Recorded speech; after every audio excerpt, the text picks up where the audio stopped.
And then there also is any emergencies. There's, again, down the hall to the right is where the emergency exit is. And if you have any questions at all throughout the entire time, please feel free to ask me, Desmond, and then our head of partnerships, Dinesh, is going to be here. And I think we're going to be greeted by our CEO, Vicky Sterling, as well, who just walked in. Actually, there she is. Yeah, but thank you so much for being here. This session will be recorded as well, so we'll have everything sent to you after, so you don't have to take notes. But yeah, thank you so much for being here, and let's get started. I'll hand it over to my friend Nick and Vic, and thank you so much. Thanks very much, Ryan. Much appreciated, and welcome everybody to this session. Quick show of hands, who's heard of AI? Okay, just kidding. I figured there was one or two. Just to let you know as well, we've got Jack, Michael, and Sneha up the back from Microsoft as well. So do feel free to collar one of us at any point if you want to have a chat about what you're thinking of doing. More than happy to have a chat about your plans, how we can help, etc. So I'm Nick. This is Vic. Not everybody rhymes here at Microsoft, but we also have Matt Furs, who unfortunately has COVID. He was going to be here in person, but Matt, how are you feeling? Yeah, I'm feeling COVID-y, so, you know, I'm sure a few people in the room know how that feels, but yeah, apologies, I can't be there today. All good. One other just note is we are recording this session, so just be aware of that. Feel free to ask questions, etc. But just note we are recording the session as well. So with that, Matt, should I hand over to you to take things away? Thank you, Nick. So if you can share my slides up on the screen, Nick, that would be great. There we go. Thank you. I'll just kick off with a video that Ryan loves. It was our Super Bowl ad.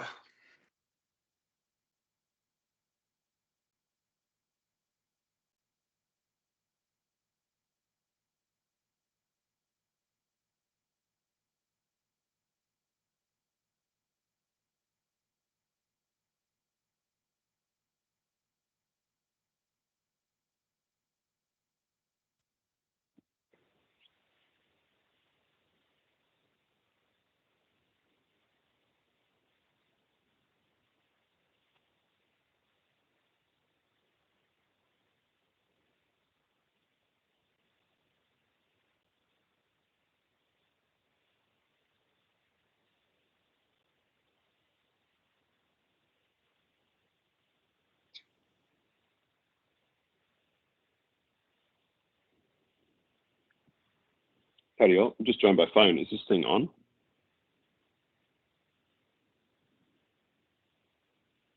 So yeah, there's it's kind of a cool ad because it shows just, I think, how many unrealized aspirations and ideas that are kind of out there, that we've all had to learn technology in order to kind of wield that technology to then get to the outcome that we all want to do stuff with. And Copilot, for me, inside of Microsoft's changed the way that I work. Like, I can actually ask questions of, you know, what did I spend my time on? What were the outcomes of this meeting? What decisions were made during that meeting that I missed? And in my personal life, it's already helping in hundreds of different ways. Like my parents are looking to move to Australia soon, and they've been using it to ask all the questions that you kind of pop up as you're trying to go through all of the different, you know, how do I ship all the stuff from my house? You know, how do I think about you know, going about the visa process? It's so incredible that nobody really needs to kind of search and find and read and understand it. You can kind of use this technology to just quickly navigate so many complex outcomes. And I think that's kind of part of the vision behind all this, because the definition of artificial intelligence in general is kind of there to kind of understand, well, how do we actually bring together computer systems that can perform tasks like we do? The definition in the dictionary pretty much says that, right? How do we perform tasks normally that require human intelligence, such as visual perception, speech recognition, and decision making, and even translation between languages?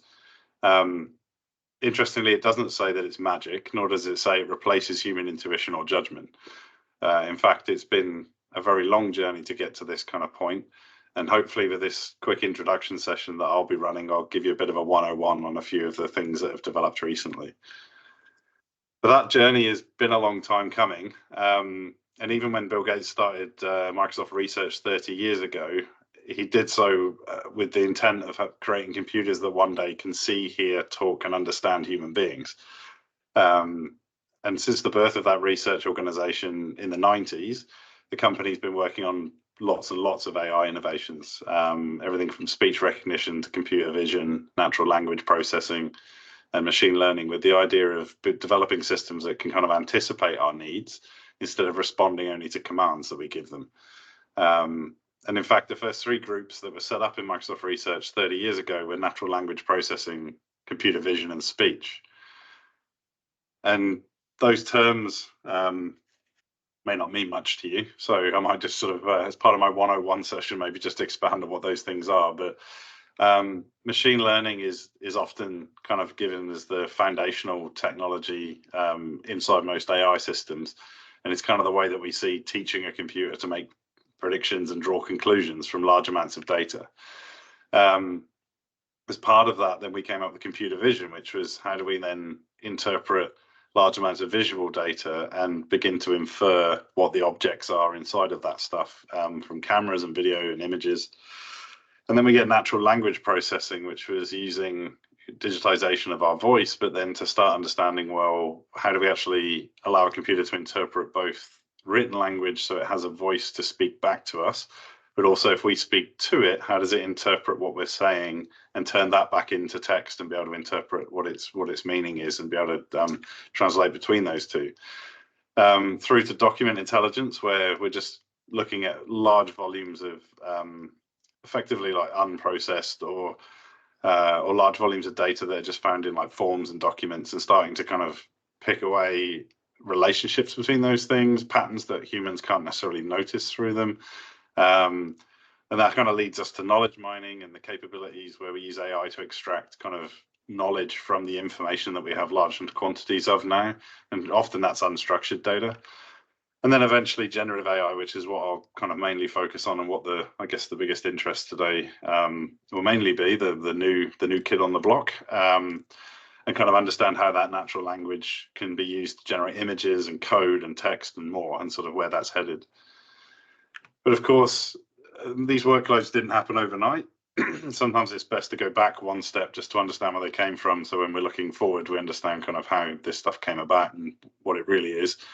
There's a lot of been written about AI, but many believe that the actual obsession with having machines that can be more human is kind of rooted in antiquities and coming from myths and stories about artificial beings that we bestow with intelligence by a master craftsman.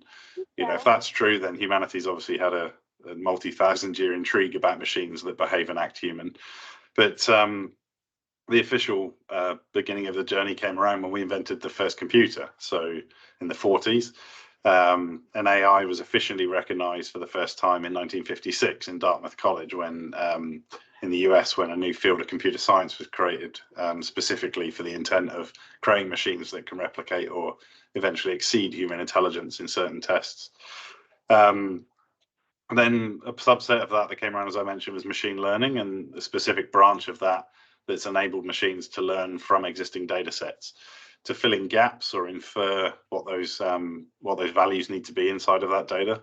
And so better decisions can be made in a non-algorithmic manner. So we're kind of not relying on traditional linear math to do stuff, but finding patterns in data that we've otherwise not been able to do before. And then deep learning was sort of a subset of machine learning that uses models and high-level abstractions inside the data to create deep graphs of that and all the different layers underneath it. And this became more powerful as compute power grew. So these are the models that you might know that were really the first time that we started to take a run at playing complex games like chess and Go, and using machines to try and prove that out with neural networks.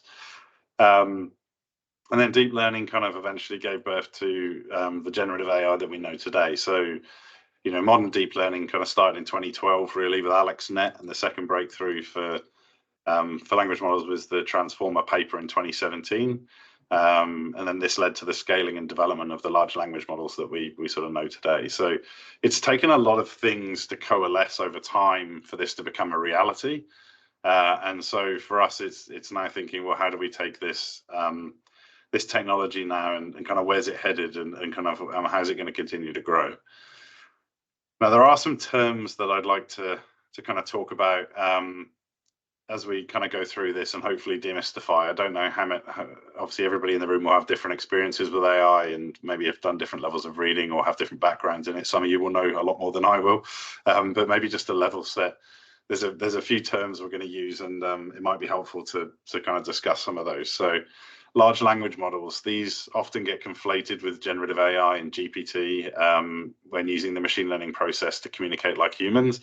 They're trained on vast amounts of text and they recognize patterns in language, basically. Then there's hallucinations, so inaccurate responses or fabrications by these AI systems, often due to a lack of grounding on current or accurate information. This is something that systems are kind of slowly getting better at, but equally, sometimes it's a desired characteristic, particularly if you want it to be creative.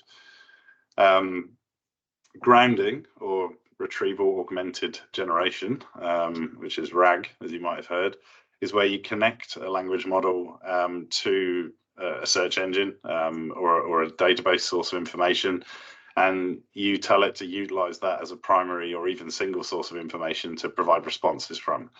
And these are kind of interesting because you obviously then don't need to be reliant on the internal training set the model has. You can more flexibly implement other sources of information and allow the model to read from that and kind of get the answers that people want. Fine tuning, so different to RAG, and something to be aware of. This is where you ingest your own data into the model's training set and you fine tune the model to your needs. Now, this could be expensive because you're basically adding to the data all the model was trained on. And it's not necessarily better than what RAG provides. And it's also static. So it's just something to be aware of if you think you're fine tuning a model to an industry requirement or your own linguistic requirements. It might be that you can get away with using RAG and some clever prompting rather than sort of creating a fine-tuned version of the same model. Responsible AI, which is the practice of designing AI systems that are safe and fair and unbiased, and they reflect society at large rather than being controlled or reflecting the perspectives of specific groups. And I'll talk a lot more about that further on in my presentation, but it's something that Microsoft takes very seriously.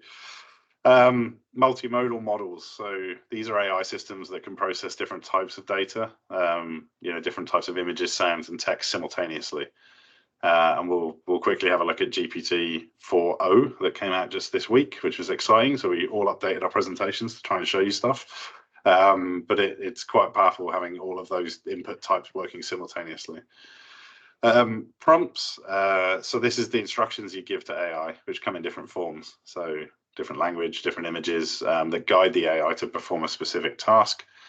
Co-pilots, these are the digital assistants that help you with tasks like writing, coding, summarizing, searching, building responsible AI principles, and all that kind of stuff. So it's kind of an interesting way that Microsoft's looking at how we provide AI to help humans, and so to augment the things that we're not potentially very good at, or to give us new ways of interfacing with computers. And plugins, these are add-ons that enable your AI applications to do additional things. So similar to apps on a smartphone, just enhancing the AI's capability to reach out to other systems. And then there's inferencing and training. So training is where you teach the AI model in the first place. So you use large amounts of data and different examples to improve its performance. Typically, you have to run large amounts of compute to do this, to reason over the information, to find the patterns, and then create the model. Inferencing, which is unlike training, is where the model is effectively executing and therefore making the predictions or conclusions based on new data that it's given. So they're two different things, and they often get conflated. So I just want to kind of share some of those terms. Hopefully that was relatively helpful. So why is all this hype happening now? Well, effectively, let's start with where the world is. So things around us have changed quite rapidly. I'm sure everyone's noticed. And organizations have already started to invest in ways to adapt. And some analysts and investors chalk this up to kind of the amount of talent in the market or the sophistication of the technology that's available to us. But no doubt that's partly true. But I'd suggest it also comes down to the secondary effects of the various waves of technology and economic models that we've seen previously. So it's true, it took a long time for compute to get as powerful as it is today, and to make these current models even feasible. But the internet, created this huge human data set to go train from. And so now we have this way of looking at, human creativity and language in a way that we've never done before. It also gives an all near instant distribution model with a zero marginal cost. So the ability to get this stuff to people and allow them to connect, to use the data, to share, to do research, and to train and things in the open source world have kind of just run away with us. And then the rise of the use of cloud and open source means all those tools and technologies are now more easily available to everyone to go do stuff. Like previously, if you wanted to build a model of this size, you would have to be backed by a major country's government. Now, the biggest computers in the world are owned by private corporations and available to rent by the hour. So there's a totally different kind of set of conditions behind us, and hopefully those conditions will create this kind of non-linear path that we're starting to see in front of us today. But this unprecedented adoption is kind of crazy. And if you look back just a few years, you'll see that organizations that invested in their digital foundations, when COVID hit, they were much better able to weather the disruption of the pandemic than the peers who hadn't. And many of them emerged from the back of that much stronger than they did before. And we feel like we're at a similar inflection point right now with all our customers and all of our partners. The pressures are different, obviously. Years of disruption driven by a pandemic, and industries are transforming and lots of things are happening. But like no technology before it, the advances in AI are augmenting the way that we're able to think, reason, learn, and express ourselves. It's a totally different paradigm. And we think that AI provides a unique set of benefits that can be realized by anybody. I mean, if you just look at the pace of this stuff, so this is all the major kind of well-known services that broke records at the time to reach 100 million users. The internet took 7 years to reach 100 million users. TikTok took just under a year, which is pretty good. ChatGPT took 2 months, and it was only recently beaten by Threads, which obviously has an incumbent Facebook audience who were not best pleased with the Twitter changes. So it's less about the service here, but more about how quickly now you can develop something, get it in the hands of people, and start to distribute it in a totally different pace than we've ever had before. So, what is generative AI exactly? Well, it kind of describes a category of capabilities within AI that is able to create original content. That's kind of it. You can all go home now. I'm finished. No, hopefully we'll go into a lot more detail. But people typically interact with generative AI because it's been built into a chat application of some description. And generative AI takes on natural language as an input and returns responses to you in a variety of formats that include natural language or image or code, audio, or maybe all of those things at once. It also leverages the large language models to make new things. So not just regurgitate or provide information about existing things, but it takes on patterns and structures and generates something that's maybe similar, but it's new. And so it can make new pictures, music, text, video, and code. It can be used to create art and write stories and design products and help doctors with administrative tasks. It can do all of those things if it's applied in the right way. But it can also be used by bad actors to create fake news and pictures that look like photographs but aren't real. And so tech companies are kind of working on ways on how do we actually clearly identify the AI generated content in a way that is consistent and allows people to have a level of authenticity and trust in it. And so in the example you've got on screen there, the Azure OpenAI service, which is our privately hosted version of OpenAI's models, is used to power a Copilot application that can be used to generate original content in response to user prompts. So someone is asked to write a cover letter, and obviously it's gone off and delivered an entire cover letter. Equally, it can do, interpretation, summarization, and a whole lot of stuff, right? So there's a lot that kind of goes into this. And those scenarios are numerous. So I won't kind of dance around it, but there's a lot you can do with these things, and these are just some of the applications we've observed. Now, the sheer raw abilities in this technology and the way that it offers this to be used in a different way means that we actually observe a lot of our SaaS, ISV, and startup partners sometimes getting stuck on how to apply this stuff in a pragmatic or meaningful way. And it's kind of less to do with what it can actually achieve or what it promises to do, and it's much more about focusing back on the first principles, the why and the how of what this stuff can achieve, as opposed to kind of what can it do out of the box today, and then thinking back from that. And these are kind of tough conversations to navigate, and Microsoft ourselves have done this, and so we've kind of got some stuff that we want to impart and share that maybe will help you. So now, in one way, you as a group of founders and startups have a real advantage. So that's speed. A lot of you can be native in your AI usage to run your business on day one. You can write code with it. You can provide your customers with support. You can create your marketing pros and build your sales decks. You can handle your invoicing and train your end users at your customers to use your applications with AI. You can do that today, and you can do it right now, and there are some companies doing that. And so, to Ryan's point around Sam Altman saying there'll be $1 billion one-person company, that's what he means. He kind of means there'll be a director at the top who's a human, and there'll be a bunch of AIs doing different tasks that are needed to operate a business. Now, enterprises who are beginning to use this technology, they have to change their entire organizational structure, their processes. They have to navigate all the unintended consequences behind that and all the regulation that they have to face. Whereas you can do it now, today, and you can get really good at it. Now, the paradox, unfortunately, is that most startups and smaller organizations don't have massive developer teams and deep pockets that enterprises have to go experiment and fail.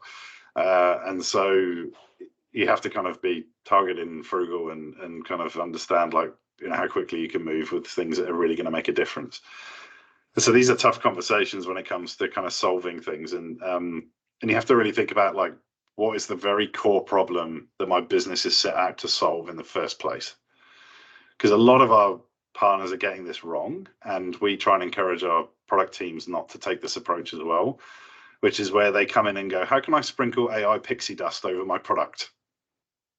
It's not really about that. It's about how do we solve human needs? What can we solve for this business in a new way? How can we solve things that were previously unsolvable? How can we amplify human ingenuity? It's got to come down to the first principles of what we set out to do versus what the tech is capable of. Now, to navigate that challenge, what we tell our product teams and what we suggest that other people take consideration of is you need to balance the decision-making autonomy with the collaborative agreement amongst people in your teams, because it's a human decision that is going to be made about how to move forward with AI. You need some level of setting governance that kind of involves both rapid and sound analysis for decision making. So if we're going to use AI, we're going to put it into an environment that's potentially quite sensitive to the use of it. How do we make sure that we have governance so we can pull back or change direction if things don't work the way we expect them to? We recommend that you put in support, centralized and decentralized mechanisms for controlling the AIs that you're using. We also recognize that there's an urgency at the moment, and to react to that with intention and thoughtfulness and proactivity, because what we're building is potentially something that will be quite meaningful to a large audience. We also try and move forward with some but not all the answers. So we need rigor, but also a bit of suspension of belief on what we can achieve, and we need to ensure consistency and coherency, in the way that we show up with our products in front of customers. Always do what you're good at, and try and stimulate the progress. So at the moment, this stuff's moving so fast that often you need to work with your customers in order to kind of understand how this stuff will apply and the difference it will make. And it requires you to think quite boldly, and it requires you to think in ways that are going to be quite potentially unfamiliar. And I mean, AI models are just going to get more powerful. So, you know, Sam Altman said recently, I'm sorry, but GPT-4 is the worst you'll ever experience our models for most people. So if you think about that today, what does it mean in 2 or 3 years' time? So there's a lot that kind of needs to be considered on how you support your customers of what you're going to build today, and then how that's going to look in a few years' time. Having said all that, there are some use cases that are high value, wide ranging, and we continue to see over and over and over again with all of our customers. So what inspires us about all this is they're actually rooted in tacit or unmet user needs, things that people have previously never raised. They just assumed it's just how things are. And so those 5 things are up on screen. And we see customers realizing impact by giving employees instant access to troves of knowledge to be better at their jobs. So that's being able to reason over all the stuff that they've ever collected, created, stored, emailed about, and sort of being able to go back to it and quickly ask questions of it is incredibly powerful. We see customers turning contact centers and the user experience behind customer experience into not just on-the-job training for those individuals, but like giving them real-time feedback and positive encouragement and next best thing to say, and starting to turn human interactions into real human interactions, and all of the systematized stuff that goes around contact centers dropping away so they can just focus on the call and the customer. We see a lot of stuff happening in the creativity space, so building out custom co-pilots in different shapes and sizes so people can have an assistant with them at all times, both internal but also customer facing, so giving this stuff to customers so they can just get to the outcome rather than having to navigate lots of stuff. And then reasoning and tailoring. So reasoning, you know, we've seen a lot of changes in the way that people think about making decisions. Like, humans are pretty lousy at making data-driven decisions. There's lots of research behind why that is. We're very good at judgment, so unknown unknowns, an environment we walk into we've never seen before. We're pretty quick at making a decision on how should I deal with this. So if we're given data about, you should have a little look at this, I think there's something there, and you, the human, your radiologist, for instance, has a look at that, they become almost like a superpower. So the ability to bring AI together with human judgment is incredibly powerful, and it is something that information discovery should be on everybody's radars. And then the hyper personalization. Everybody has a coach, everybody has a doctor, everybody has a physician they can, you know, or a teacher they can work with at any time of the day that never gets tired and is infinitely patient and can speak every language. That kind of stuff is amazing. So the ability to now hyper personalize products, services, and the experiences that people expect is totally changing and moving away from a zero-sum game to something where we have almost abundance of the capability. And that's changing as well with the way that we think about building software. So historically, you know, we've kind of built software and SaaS one way for the last 50, 60 years. You know, there's kind of a way of storing information, there's a workflow, there's a user experience and an interface that guides people through it. It's sort of, you know, either a system of record type stuff or it's an in-flight thing. And so we're still relying on those linear algorithmic type patterns to think about it. But once we start putting our AI behind those types of things, we start to have a different way of thinking about accessing it. Like, I don't want to navigate a website to get to the information that tells me something. I want to tell it the outcome I want, and I want the information to come back to me. I want the user interface to render dynamically. These are all things that AI is starting to do some really interesting things with, and using things like search to navigate across a wide range of outcomes is becoming a really interesting paradigm shift that we're starting to see. So who's doing this? Because it'd be good to kind of understand, like, and visualize it. So we do have quite a few startups in our Microsoft for Startups program that are doing AI. Can be an explosion of them over the last year or so. And so we've got organizations like Commerce.ai who do a lot of work with workflow and trying to do process automation, particularly in the customer experience arena. They recently raised I think it was 90 million last year. So they're doing pretty well for themselves in the US. And they use the AI capabilities that we provide as a services through our startups program. And they applied them to the way that their business goes to market, and created a wholly new offering, which I'll just show a very short overview of for you.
Pretty cool use of AI just to naturally engage with a lot of the features that otherwise you'd have to go navigate, understand, have a look at the dashboard and interpret the data like you're being just told stuff. And now you're only one step away from then automating that and having that stuff proactively pushed to people so they don't even have to go looking for it.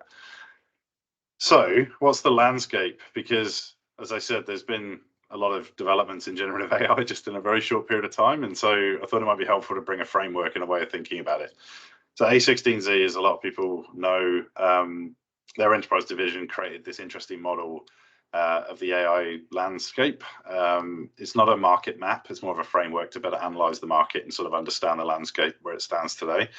But in prior tech cycles, the wisdom that often was given is that you need to own the end customer. That's where the value is.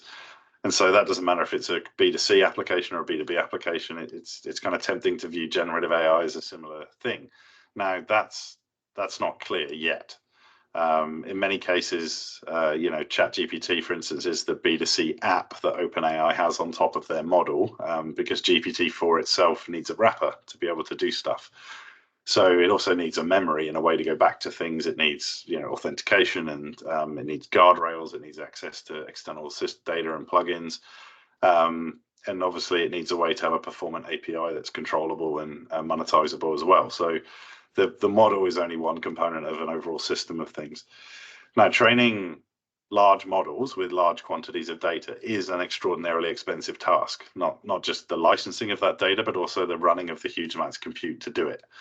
Now, equally, inferencing or running your own model will take a lot of tuning and careful work at scale to keep the kind of costs under control, and to make sure that if you want to build a model, that it'll be differentiated and performant in a dimension that you want it to be. Now, this leads us to a whole bunch of questions that kind of come up as we try and navigate to solve a problem, right? At an appropriate quality and a cost and a performance. So do I, ground or fine tune my own model? It's always a good one that comes up. And as I shared earlier, initially, we believe that if a lot of people believe that if a general LLM that was built from public or licensed data would be, no good in my business domain or inside my specific vertical or industry. Now, this isn't necessarily true. A lot of them, if they're given access to data and grounded on that data, it's like giving any one of us in the room access to a library or a book on a specific topic. We can read that and then provide some pretty good answers back from that knowledge that we just gained. So retraining it to reread someone else's books doesn't necessarily make it better at reading the information. And there's pros and cons. Now, grounding, allows you to kind of take the model and give it that expertise that only you have, only your data is available potentially, or only your customers' data, and only access it when it's asked to. The information does not go into the model. That's when fine tuning is when you basically take the raw model and start to put the information into it, effectively, akin to taking that book out of the library and memorizing it. It becomes a static source of information. It might be quicker to reference, but it's held in the model, so it's gonna kind of always be just so and not change. The other topic we hear a lot about is, should I just go train my own or use one of these off-the-shelf ones? And the answer to that is it depends. So training a model, as we discussed, can be expensive. It's a lot less expensive to fine-tune a model, but it's still got quite a lot of cost to it. And training from scratch needs so much data, such a deep understanding of model weighting and how that all works, that it can take a long time and cost a lot of money to do it. So, and what you get back out may actually be inferior to what is available publicly today or in the open source world. And so, why train from the beginning? Well, in very specialized domains, so specifically things like medical research, there are models like BioGPT that have been trained in the open and then released to the open source, specifically that understand journal speak and genome counts and all the things that potentially would confuse a standard language model. And they've seen a lot of benefit in having those kind of deeply verticalized models in those very fringe cases. But generally speaking, very few people need to train their own. And the companies are sort of progressing so fast with their models that you in the room get the benefit of all the R&D that's going into these base models. But they're definitely always improving, and they're definitely getting cheaper and faster. Then closed or open source. Now, this is kind of an interesting one. So Microsoft heavily supports both. Now, closed models obviously come with service levels and controls and clear pricing, and they need to be competitive to stay ahead. And they're also, simple to access and simple to use generally, and quite well supported, just like other commercial products.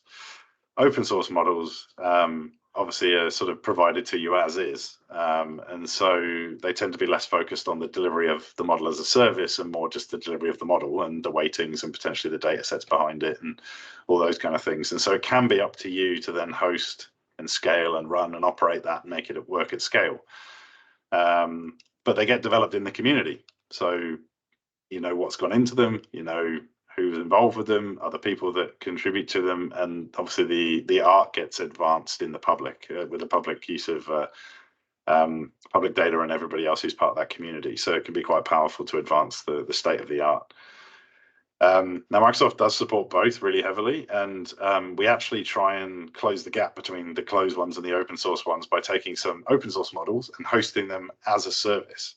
So there are models as a service in Azure like Llama 3 that you can just take them and use them, even though they're actually open source models originally. So we're trying to kind of make that a bit more consumable for smaller organizations who don't want the bother of having to do all that themselves.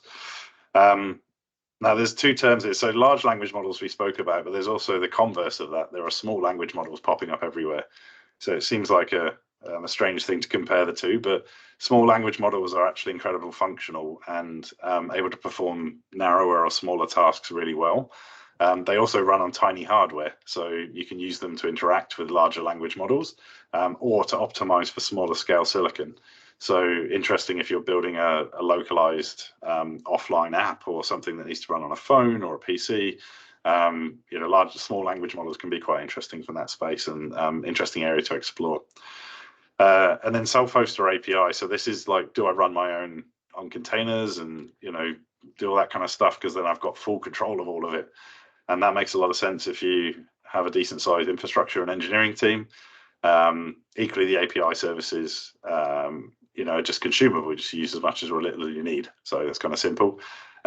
If you get to a certain amount of consumed usage, often there's a cheaper way to go forward after that. Usually there's in Microsoft, we have this idea of a provision throughput unit where you compile a kind of lump of the service in the data center and use it with a guaranteed performance level and a reduced cost per token. But we find that, you know, just to get started, a lot of startups are just using the API because it's quick and easy, and it makes developing and getting to a customer outcome much faster. And then the other one is local or cloud. So I talked about local silicon, but AI PCs are becoming a thing. There's a whole ramp up in the silicon and the processing industry and the PC industry right now to build PCs that have NPUs, or neural processing units, in them. And then mobile devices will kind of mostly already have them if you have a modern one. And so you're able to run small language models on the device. And obviously the cost to you as a startup would be much lower because it's a distributed compute platform. Equally, large language models keep getting smarter, more advanced, and are becoming multimodal. So you can do stuff with them that have never been seen before and potentially would be very difficult to do on a small device. So there's no right answer. It just depends on how you would maybe wield them to get the outcome that you're trying to get to. So look, lots of questions that are going to come up, and there's probably more than this. These are just the ones that we hear a lot of that we thought were worth sharing some insight into. But one thing is really clear. This space is moving so fast. If you want to build applications today, you need a way to pull and unplug and try different models and compare the results and swap out the old one for the new one and do A/B testing and all that kind of stuff. And so, you know, you need to choose your platform that kind of lets you experiment, you know, at a low cost of doing so, and do so at the forefront of hosting the best models in the world. You also want to make sure that you choose an AI vendor that tries to do stuff that matters, like keeps you safe, protects your customers, avoids copyright abuse issues, you know, keeps your data safe and doesn't share what you're working on with competitors or anybody else. And we think that's us.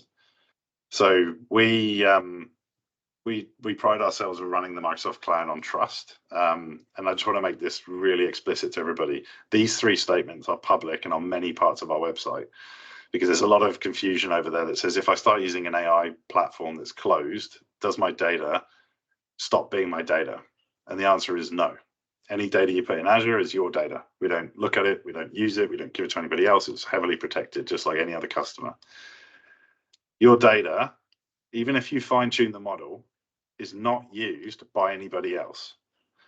So we don't take any of your data and put it into the foundational models. We don't take any of your data, even if you fine-tune the model. The fine-tuning is just for you and just yours, nobody else's.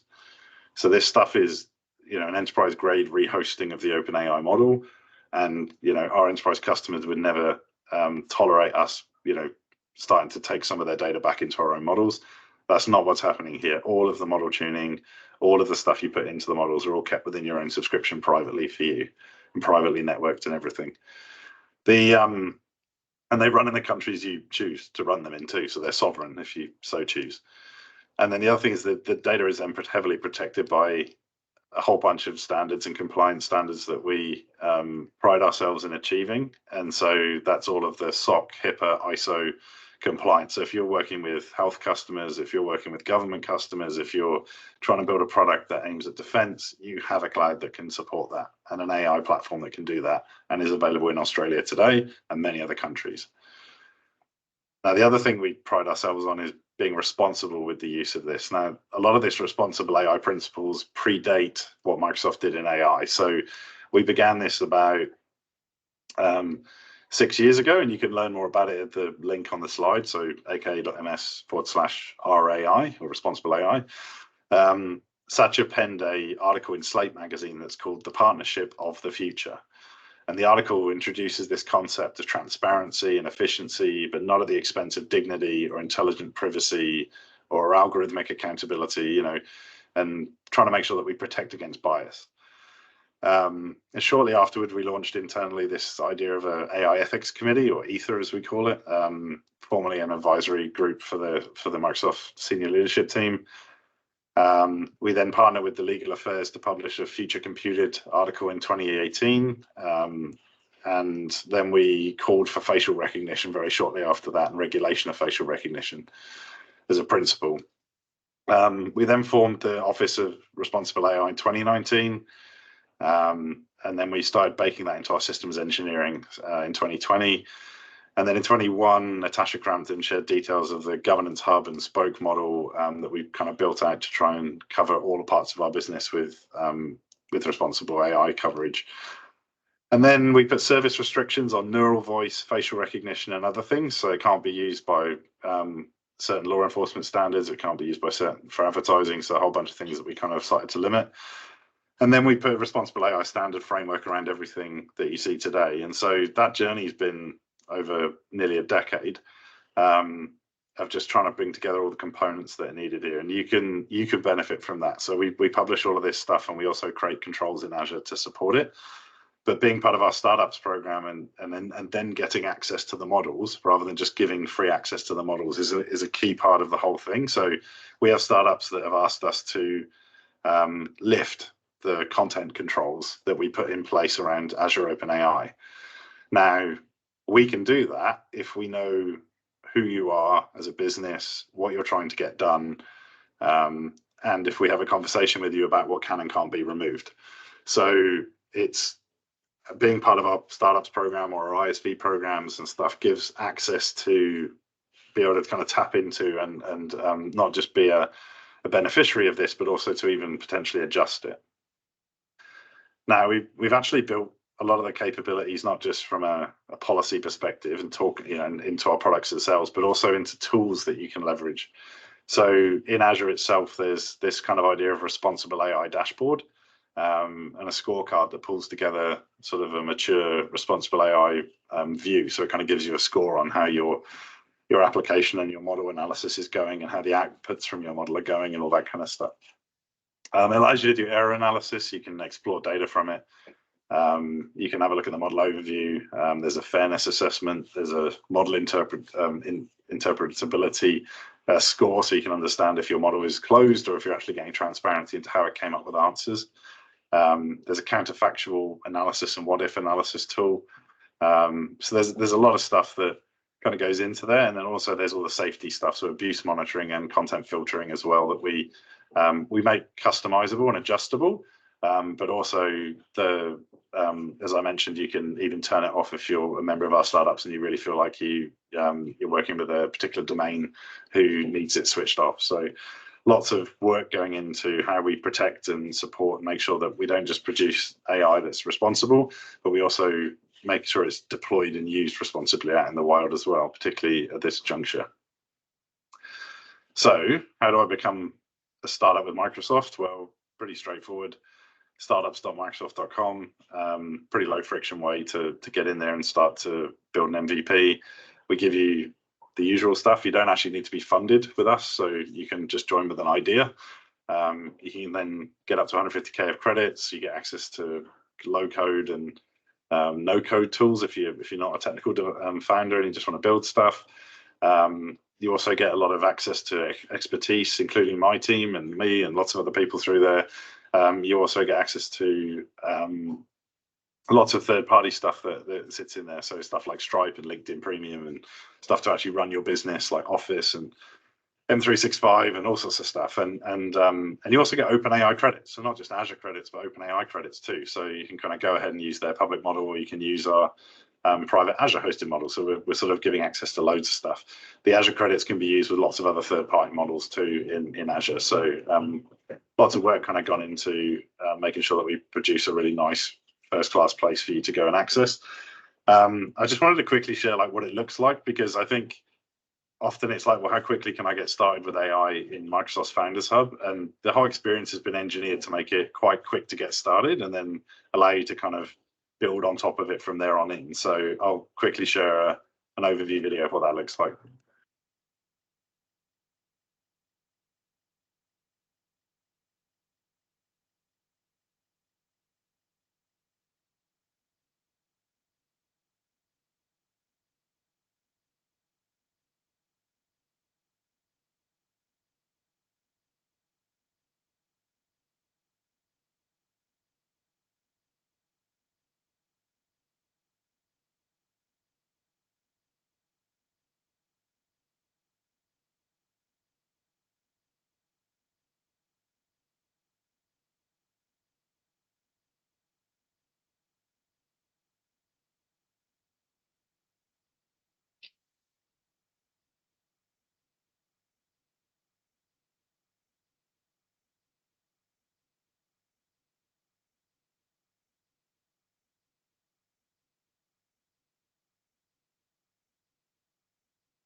I just wanted to share that real quick video just to show, and the guys are going to go through a bit more detail now, but hopefully that gave you a bit of an overview of how quickly you can get started. So what's next? So obviously we'll go into a little bit more detail on some of the how you can run your business and how you can use AI in your apps. But I also just wanted to mention that GPT-4o just got released, and it's multimodal. And it's kind of compelling if you haven't seen the videos. It can basically simultaneously, in a mobile app, for instance, look through the camera whilst talking to you, whilst interpreting your environment, whilst listening to you and speaking. So it can talk to itself. You can have multiple agents interact with each other, and they can even sing and harmonize together. So there's some really interesting stuff. So if you haven't had a chance, just go to OpenAI's website and just watch some of the videos that are on the page about GPT-4o, and hopefully that'll inspire you with some interesting ways to go about using some of this technology. So with that, I'll pass it back to Nick. Wonderful. Thanks very much, Matt. Any questions from anyone in the room? There was a question online about how to access the Startups program, which just repeating that, it's startups.microsoft.com, and you can apply there. It's a free program and delivers a whole bunch of those benefits that Matt covered. Excellent. All right. So we shall swap gears a little bit. Let me just get, I'm going to take you, Matt, and put you on the other screen. I do. Yeah, if you could, thanks.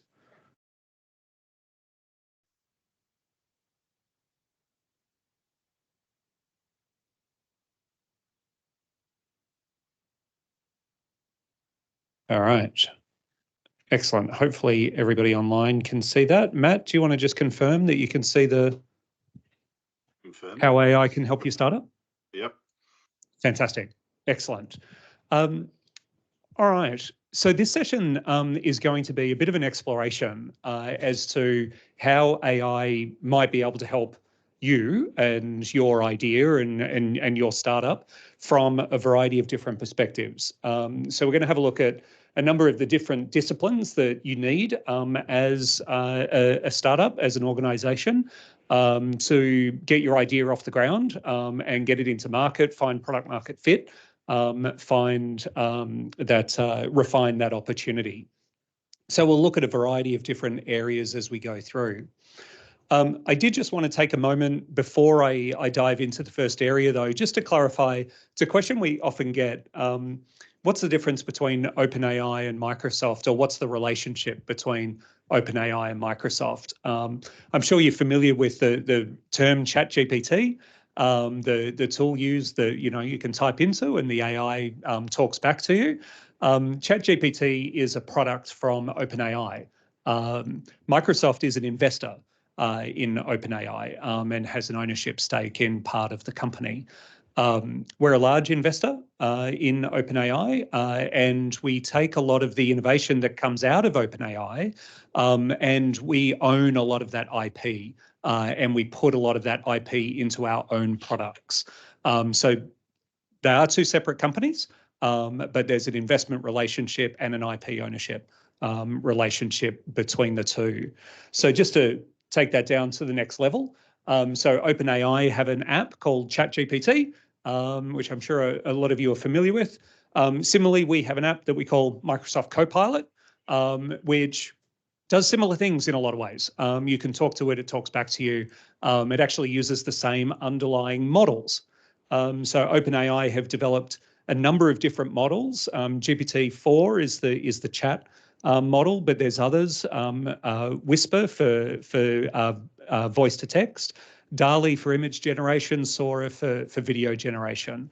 And so on the Microsoft side, we offer the OpenAI models. Asterisk, Sora is not available yet, but the other models are available inside our Azure service as a model that you can deploy. We also have some first-party models, and we also have a variety of other third-party models available in the suite as well. And then on the API side, OpenAI has a number of APIs like the Assistance API.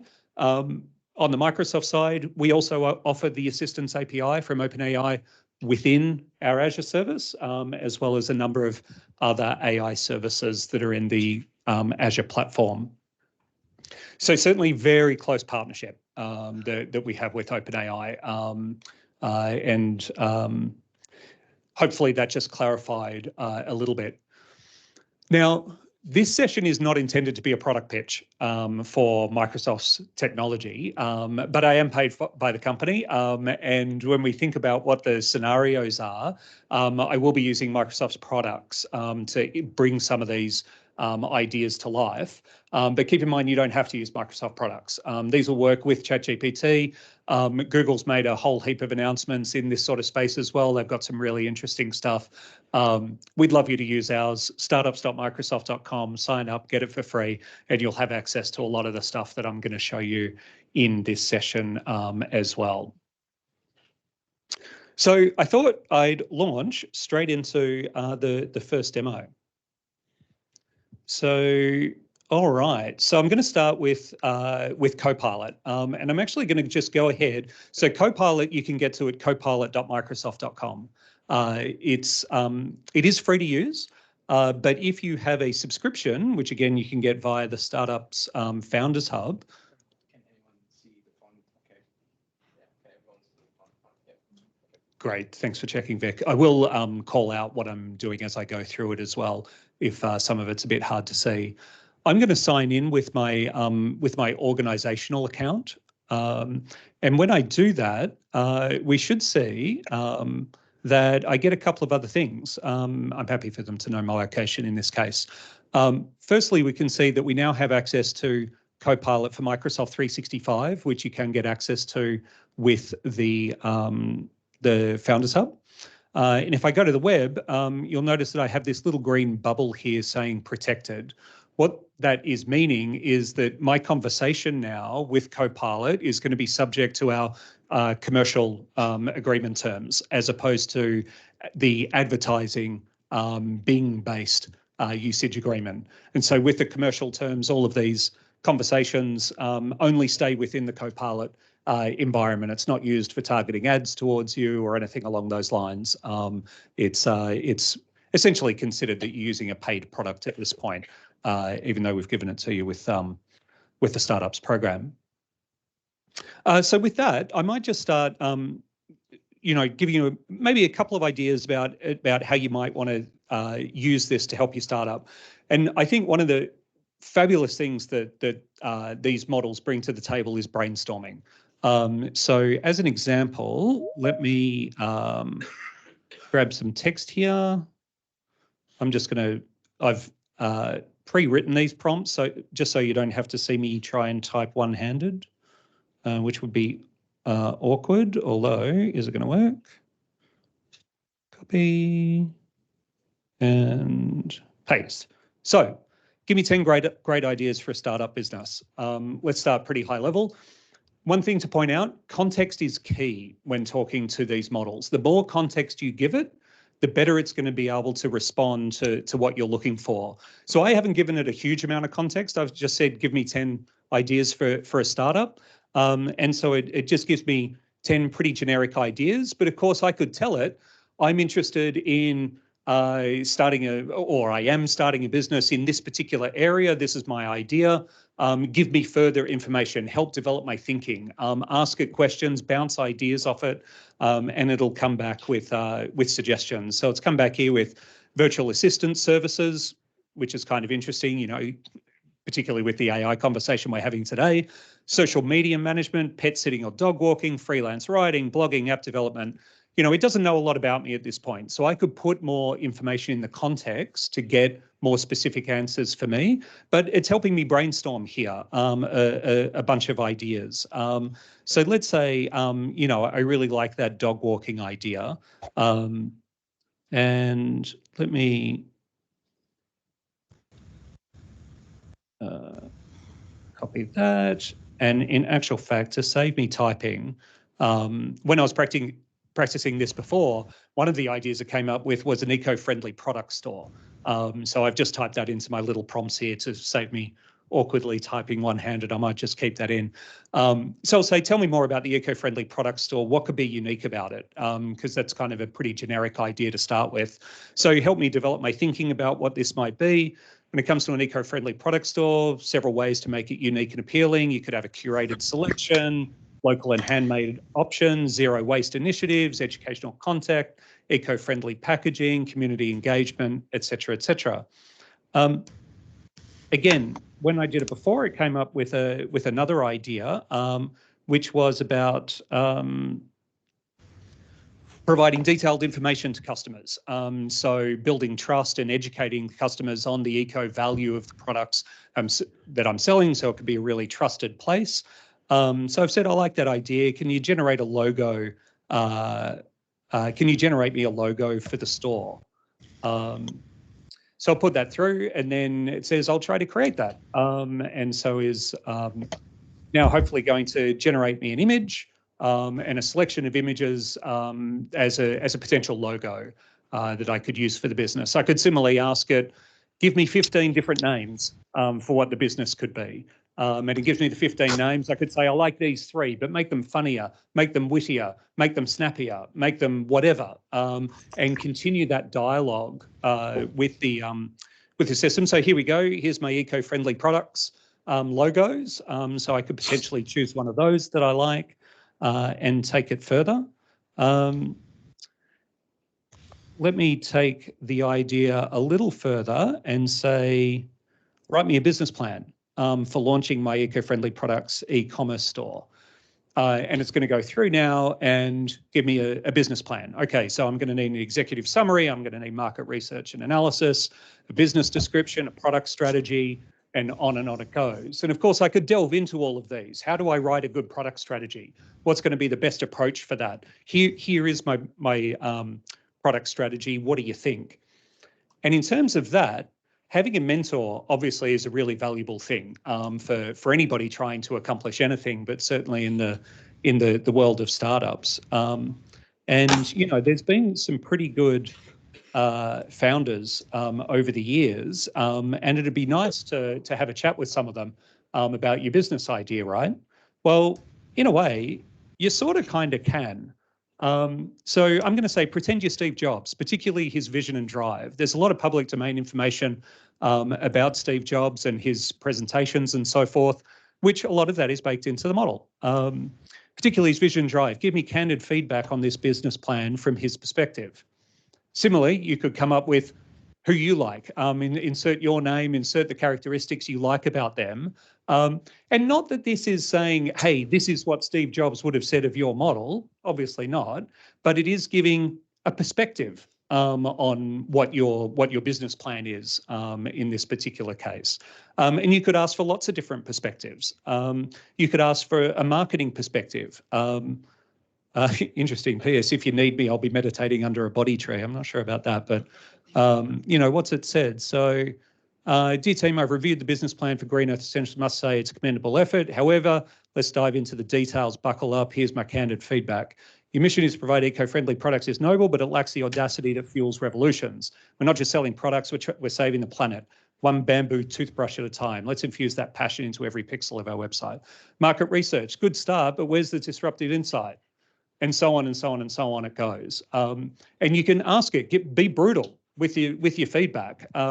Nobody cares, right? Because it's just a computer model telling you stuff. You don't have to agree with it, but that's the beauty of it. It's different perspectives, different ideas that you're bringing to what it is that you're trying to do. All right, any questions or comments on there before we move on? Cool. Let me jump back. Yeah. Yeah. Can I go and verify for I know in the past it can't Yeah. actually Interesting. You could. online to see if there's copyright issue or if I can use that name, and that's when I tried to do this in the past. Yep. Yeah. Good question. So for those online, the question was, can it check to make sure that the name or the logo isn't already registered or used by somebody else, and that it's free for me to use? The short answer is, with the way I just used it, then no. It's just coming up with ideas. I would need to then go and do further verification. But it brings up an interesting point. On the one hand, if you use Microsoft Copilot, it does connect to internet sources. So it can verify things compared to what it can find on internet sources. But, and there's a big but, with all of these usages of generative AI, do not take what it says as the truth, because it's not. And even if it says, yes, I'll look that up for you, and I can guarantee that this is absolutely free for you to use, still don't believe it. Verify what it says. Now, in a lot of things like my brainstorming and so forth, I don't need it to be 100% accurate. I just am using it for these ideas and to test my thinking and so forth, and so that's fine. But whenever you find yourself in a scenario like a legal situation or something where you need to be guaranteed the truth, then you need to go and verify the references that it's giving you, and make sure that it's correct. And when you do use Copilot, pretty much everything that it's writing, it's giving you references for what sources it's pulled on to bring that information to you. But go and check on those references, because it does hallucinate, it does get it wrong. A way to think about it is, consider that who you're talking to is a really, really capable intern that you have on your team, but an intern that can impersonate Steve Jobs and can impersonate Bill Gates. Maybe I should have chosen Bill Gates. Can impersonate whoever you like, right? So yeah, you wouldn't trust an intern with what they say if your life depended on it. And so similarly, just keep that perspective of doubt in mind, I suppose. Hopefully that helps directly address your question, but also some of the broader thinking.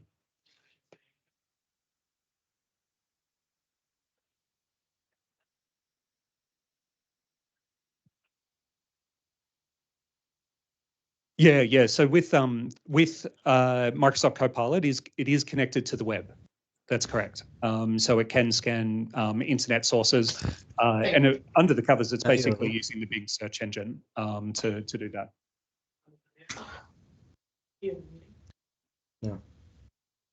Yeah, the data is as up to date as the Bing search engine index is, which is pretty up to date. It'll find things from this morning.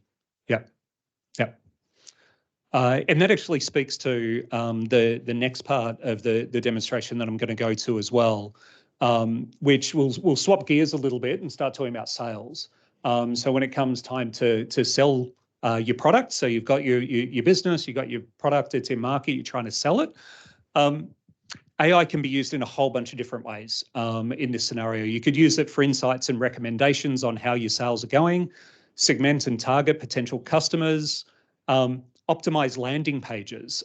So when somebody visits your website, maybe to buy your products, my eco-friendly e-commerce store, I don't just have to present a standard page. I can come up with something that's very customized to that individual, depending on what they're telling me about themselves, of course, and what I've learned. But I can. Last time a form. Did she attach it to it? Remember What this form? one? Can you mute that? Let's take a look. Thanks. Awesome. Yeah, so you can personalize websites, you can personalize emails, you can ask the AI to generate the HTML, generate the content, generate the sales message, generate the list of products to show, generate the email to send, generate whatever it is. So all of this content can be generated on the fly. And because you can generate it on the fly, you can say, generate it for this customer, and this is what I know about this customer. Here's all the things I know about it. Here's all their past orders. Here's their demographics that I know. Here's their membership level on my loyalty program. Here's blah, blah, blah, blah, blah. Now generate a list of products that I should show, or now generate a thank you email for that recent purchase. So you're going to get something that's more customized and tailored to your individual customers. Chatbots and voice assistants, giving much greater capability to people to interact with you via chat, rather than the chatbots we've seen available till now, which have been quite specific. I can help you with these 3 things, but if it's not one of these 3 things, then I'll escalate you straight to a human. Chatbots now can become far more capable in what they can help with. Track and analyze sales performance and customer feedback. So I want to show you a demo of customizing some content for working with a customer. And this is going to be a bit interesting because I'm going to work with my live email here and see what's going on. So let me go down to my little demo folder and I'm going to dismiss that. So we've had this email going on for the last little bit about organising this event. So there's Ryan's sent a couple of emails, as has Matt and Vic and myself, etc. So a couple of things. Again, this is just to get your creative juices going about how you might use this technology, whether you use Copilot for Microsoft for Microsoft 365, which is what I'm using here, or you use another technology. You can similarly get this type of output. So what I'm starting with is just summarize what this email thread is, because you know what, there's been 15 emails on this thread in the last 5 minutes. I don't know what they are, haven't really, but let's assume there have been. So just quickly catch me up. Okay, I asked permission to use this email thread as demo material for this presentation. Ryan Burns agreed, so excellent, thank you, Ryan. Ryan Burns suggested pizza.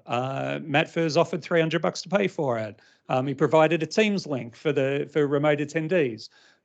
So this is just a way, instead of me having to go through all of those emails and read them, I can just see a summary quickly of what has this conversation been about. Maybe I want to have a meeting to discuss it in a bit more detail. So I can go over here and I can say other reply actions, schedule a meeting with Copilot. And if I do that, what it now does is it creates a new meeting invitation for me. And it automatically puts the people, it automatically can find time that's available based on the calendars that it can see. But really interesting, it gives me a name for the meeting, AI for Startup Success Workshop. If I go down here, it's also given me an agenda for the meeting, discuss using Microsoft Teams for the virtual attendees, finalize the food and beverage arrangements, provide access instructions for attendees. So that's based on that email conversation that had been there, and then it gives you a little summary of the conversation so far. So I can just say, insert that. I can now go and say, you know what, it's suggesting cheese. I don't want cheese. So, I can update this, of course. It's up to me as to actually what goes in this meeting invitation, but it's a generated customized email specifically on my interactions with my colleagues and with Ryan in this case. So again, it's just about that customizing, generating content that is customized to the specific situation that you're talking about. If I go here and reply, I can, of course, type in my reply, or I can just hit this little button and say, look, draft my reply with Copilot. And what I'm going to say here is, if I just copy this, paste it in, ask Ryan to send out a survey after the event. And include a suggested set of questions for Ryan that he should include in the survey. I'm sure, Ryan, you've sent out 1 or 2 surveys in your time, but just in case you can't think of what to put on it. Ryan, could you send out a survey after the event to gather feedback? Some suggested questions are, how would you rate the event overall? What did you find most valuable? What could have been improved? And then I can come here and I can say, you know what, I want to make it longer, or I want to make it sound more formal or more direct, more casual. I can turn it into a poem if I want to. I'll just say make it longer, and we'll see what it comes back with. And so it's come up with a longer format email with a few questions, et cetera, et cetera. And I can just say keep it. Again, I can then go and edit it if I want before sending it out. But again, you can use this. Think about how you can use this through any part of your product, any part of your offering, any part of your interactions, whether it's email or messaging, whether it's a chatbot on a website, whether it's the actual website content itself that people are seeing and interacting with. It can all be generated in real time now and customized to that specific scenario. How am I going for time, Vic? All right, 10 minutes, cool. Customer service. So we saw a good example earlier in Matt's session from Automate, and an example in customer service. But you know, I think AI has pretty clear application here. Instead of just providing a knowledge base and a FAQ, maybe frequently asked questions to your customers, you could provide them with an interactive agent that they can talk to, ask questions of, and reason over not just the knowledge base and the FAQ, but also, you know, again, what are their purchases that they've made? Throw in the manual for the purchases that they've made. Put it all into that context. So when the customer's asking their questions or interacting with you, wanting more information, they're getting things that are customized to their specific scenario. Chatbots, voice assistants, customer retention, and loyalty. So I'll show you an example of how you might get something like this set up. And this is with a tool we have called Copilot Studio. Again, lots of different ways that you could do this. This is one potential. And I'm going to show you this just via a presentation rather than interactively to keep it to time. So here's an example of somebody who's chatting with Copilot inside Microsoft Teams. So again, this could be on a website. It could be, you know, any number of different channels for this conversation. But in this example, it's Teams. And they're talking to Microsoft Copilot, and they type out, what are the lead times with supplier Alpine Ski House? Now, as it turns out, Copilot out of the box has no idea who Alpine Ski House is, or any knowledge about what the lead times associated with them would be. So it says, sorry, I can't really help, but you might be able to enable a plugin that might be able to answer the question. And so I'll go in and have a look at what the plugins are that are available. And there's web content there, as we were talking about before. There's Power BI, Mural. There's a whole bunch of plugins that are available from third parties that are available here. But I can also create one myself with this thing called Microsoft Copilot Studio. So I'm going to go and select that and create an extension to Copilot using Copilot Studio. And you can see in this example that there's already a few ones that have been created before. So getting information about corporate vendor lists, discount on frequent repairs, frequently asked questions, confirmations from databases, etc. But I'm going to go in and say add a conversational plugin because I want it to be able to answer questions about a new topic. So again, think of that scenario where customers are going to be chatting with this system, wanting to ask questions about something that you have within a knowledge base or similar. So I'll add that plugin.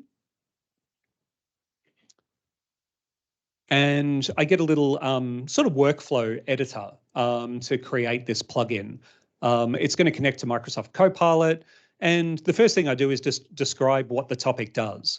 So in this case, it's provide details to employees asking questions about supplier metrics and performance. But you could say provide details to customers about questions related to their previous orders, or answer questions from customers about how product XYZ works, or whatever it might be. And you can create lots of these, of course, lots of different expert areas that can help your customers with what they're trying to do. And then you can set up how you want it to work. And you've got a whole bunch of ways. You can ask questions, you can put in information, but the AI side of it is I can generate answers here, generate answers using the large language model. So I'll click on that generate answers, and I can choose some data sources. I can choose public websites. So if I've already got a FAQ available on my website, I can just point it to that and create the ability for Copilot to be able to answer questions based on that, or create a chatbot off the back of that FAQ by adding that in here. Or I might have some PDFs in a SharePoint document library, or I might connect directly to a data source, maybe a database that can bring back order information, for example. So in this case, I'm going to add in information about a SharePoint document library, which has a PDF loaded into it. So we'll add that in. And then if we have a look at that PDF, You know, we can see that's the PDF, supplier metrics, performance information, etc. So now, once I've enabled that plugin, what are the lead times with supplier Alpine Ski House? Press a button and then on average, Supplier Ski House delivers products within 10 days of order placement. Now, that information was in that document and is brought into that conversation. And of course, this being a PowerPoint, it's obviously sped up. It does take a little bit longer when you do it with Copilot Studio, but they're the majority of the steps that you need to go through. It's pretty straightforward. So I think that's particularly useful if you're at the ideation stage as well of what your offering might be. That might be a really interesting way to bring to life, show to investors, show to potential customers about what the possibilities are with the idea that you're working on. All right. AI for marketing. Matt mentioned it in his session, but I just want to bring it back at this point. These large language models really give us two things. One, they give us a natural language way of working with computers. So that's useful. So you can just type things both either interactively in these chatbot sort of scenarios or from a programming perspective. If you're building a website, if you're building an app, if you're building whatever it might be, you can put English into your program and have it execute. I'll show you some examples of that in a moment, but it can really be taken to a much wider degree, which we can go into more detail in future sessions. So you get that language understanding, but you also get a reasoning engine. What does that mean? A reasoning engine is this model. You can present it with information and it can reason over it. It can understand the information that's in there and give you opinions, give you results over that information. So I can use it to segment and target audiences. I can give it a whole bunch of information about my customer base and it can come back and tell me what the different segments are that I might want to think about. It could create and optimize campaigns, of course, measure and improve ROI and attribution, enhance brand awareness and reputation. And certainly, you know, there's a lot of organizations that are slapping the letters AI on things to try to increase their brand awareness. I think you need to go a little deeper than that, of course, but you know, it's an interesting start. Now, I'm going to swap gears here and just show you an example from a marketing perspective. So this is Microsoft Planner, and Copilot's been integrated here. Let me just refresh the page. It's timed out. And I've got a demo plan here and it's blank, but I want to launch a marketing campaign. So I can go here to Copilot and I can ask it. I'm going to have to just swap around a little bit. Let me copy that and then back. And I'll say, create a marketing plan to launch a new product. Add 20 to 30 tasks. Again, I can give it more context than that. That's pretty high level. I can give it a lot more information if I want to. But it's now going to go away. If I had just mentioned this to a chatbot, of course, I'd just get a plan back, which would be awesome. That could be really helpful for me to have a first cut of a product launch plan.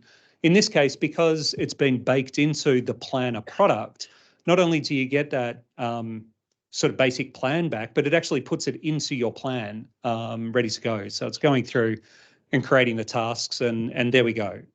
So we've got a plan to do some market research, identify target audience, analyze competitor strategies. Then I need to do some branding. I need to do some content creation, digital marketing, public relations, sales strategy, et cetera, et cetera. I can now go on and say, hey, can you add some more information, you know, some more tasks on this? And I can manually go in and change things, maybe create a new category, say, add some subtasks to this new category that I've put in and so forth.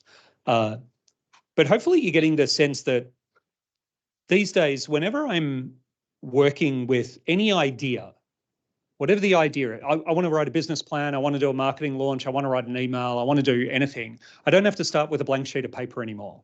I can start with a first draft. And the more context I put into the prompt, the better the first draft is going to be. But I also don't just have to take the first draft and go with it. I can then say, can you vary this? Tell me more about that. Add some bits in there. I can have a conversation with it to develop my thinking, to develop my idea in more detail. And then in the interest of time, I might. Oh, do I? Yeah, the pizza is still a bit late, so. Oh, okay. Pizza's late. Pizza's late. So you're stuck with me for a little bit longer. AI for business management.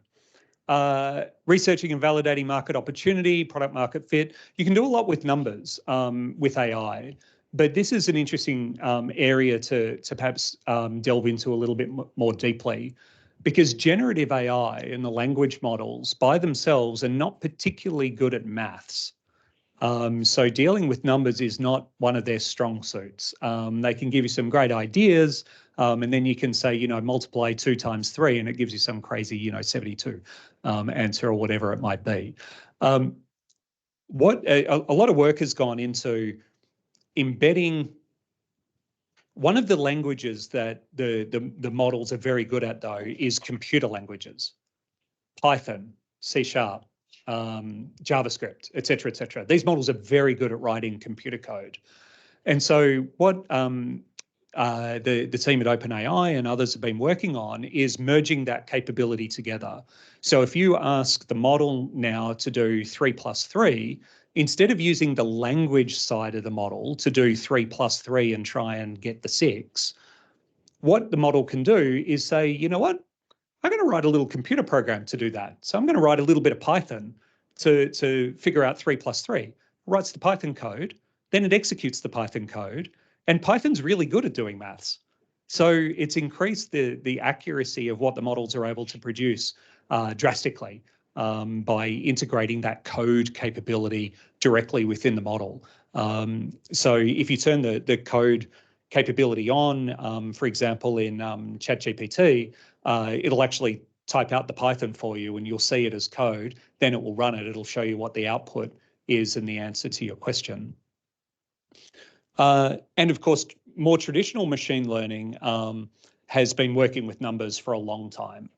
So AI in the broader sense can absolutely be used for forecasting numbers, for doing all sorts of nice things with numbers. That kind of bridges us to an area that I'm perhaps more comfortable in, which is software development.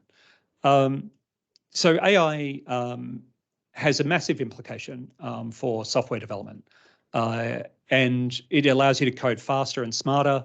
It can debug your code for you. It can test and deploy your code. It can monitor and improve code quality and the performance of the code execution itself. So if your idea involves writing any code for an app or a website or whatever it might be within your business, then AI can certainly help with that. And I'll give you an example of GitHub Copilot and the way it can help software development. So I'm here in Visual Studio Code, and I'm going to create a new file, and I want a new Python file. So I've got a new blank empty Python file here, and I'm going to ask GitHub Copilot to do something. So I'm just going to press Command I, and I'm going to ask it to, sorry, to write a program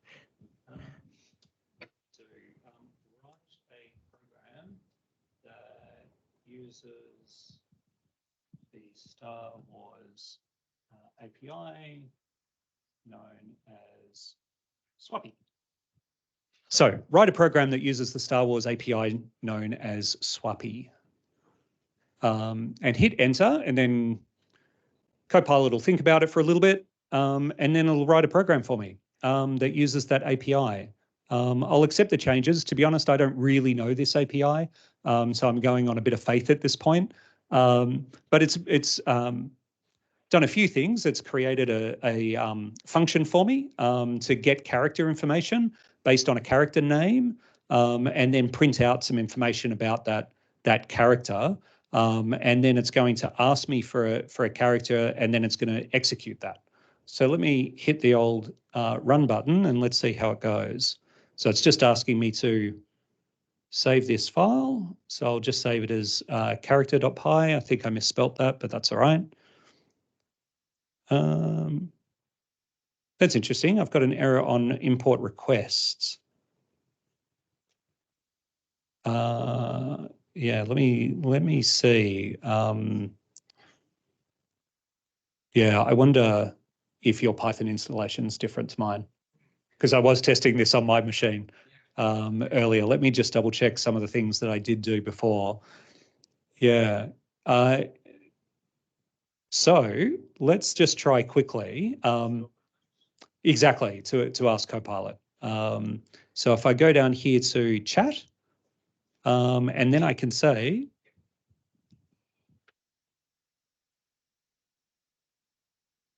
error on import requests.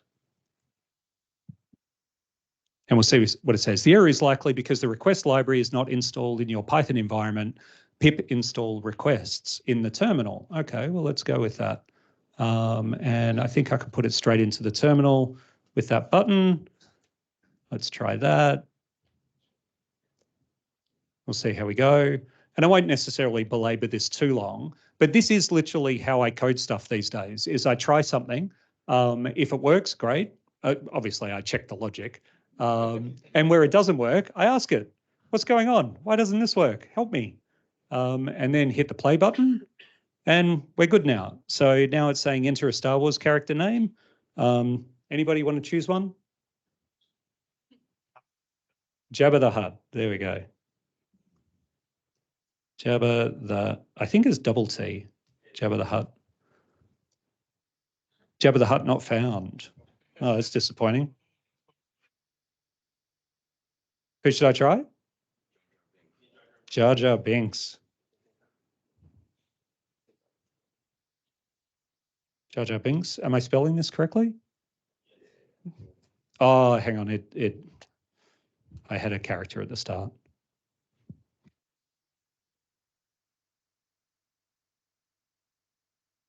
Here we go. Jar Jar Binks. Name, Jar Jar Binks. Height 196, mass 66, hair color none, skin color orange.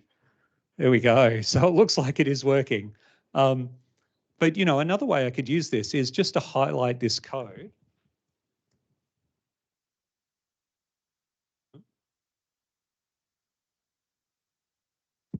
Highlight this code, right mouse click or double click, go to Copilot and say, explain this. Notice I've also got fix this, explain this.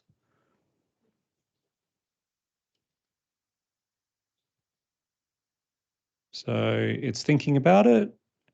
The provided Python code is a simple script that fetches and prints information about a Star Wars character.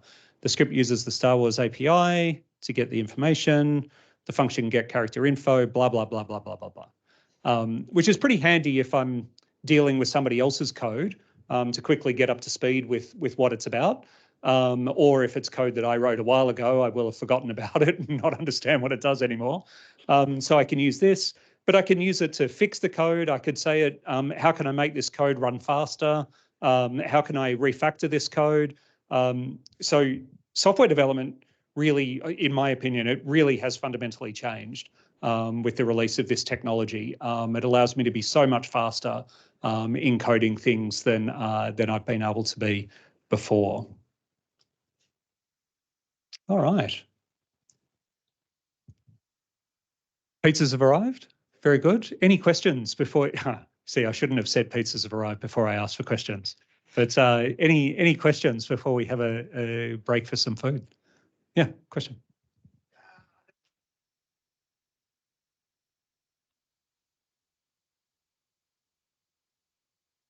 What sets us apart from the Amazons and Googles?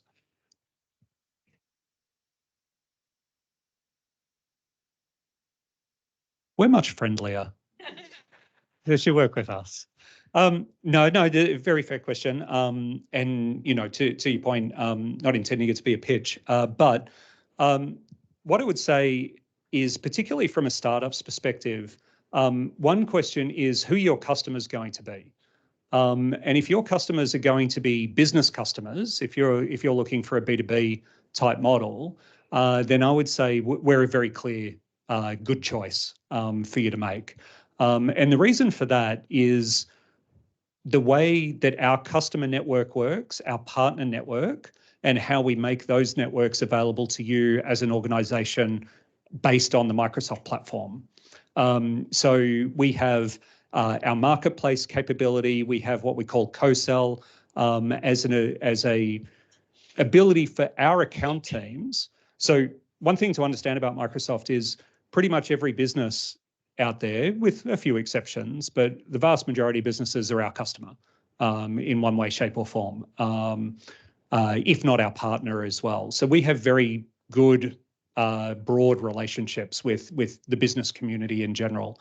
And we make those relationships open to you as a business. So if you've, say, got an opportunity with, let's say, the NAB, or whoever it might be, I just pick on them as an example, and maybe somebody is saying to you, yeah, well, we're not sure about the security of your system.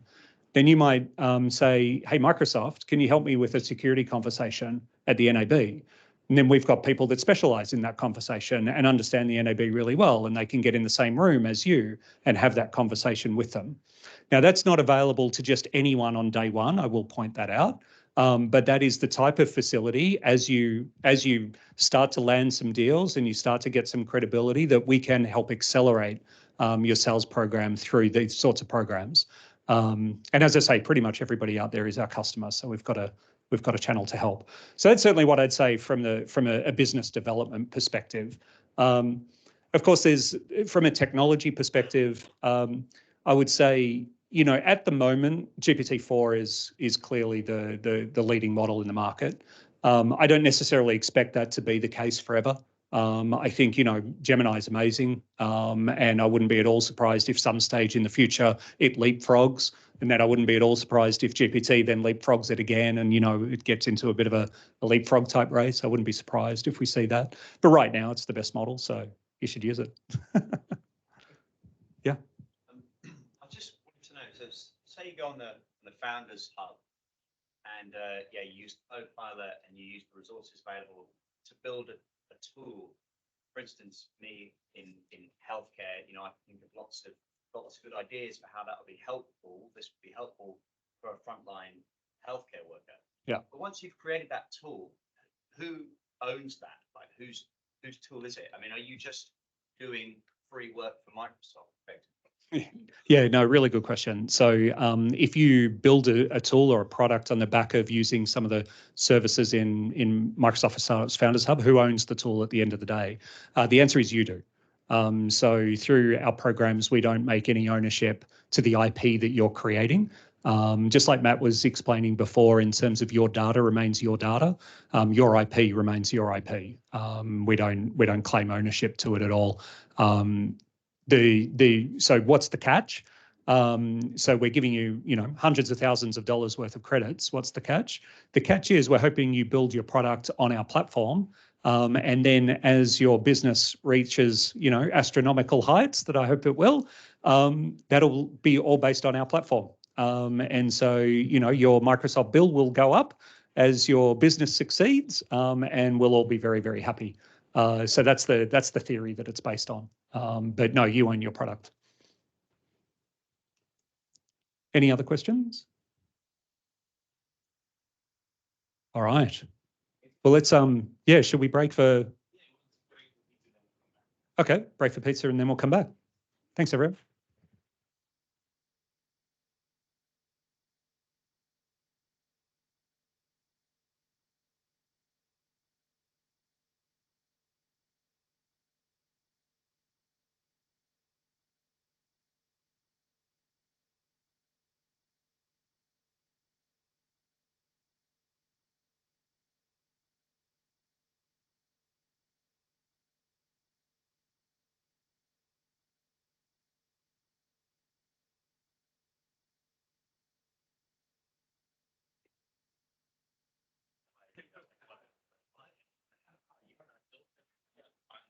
I need to write it down.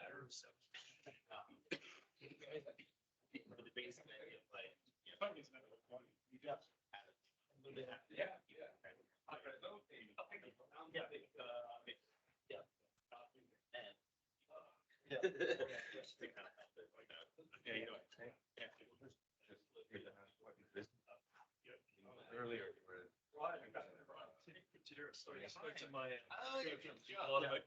That's pretty cool. Sorry. Just for apps.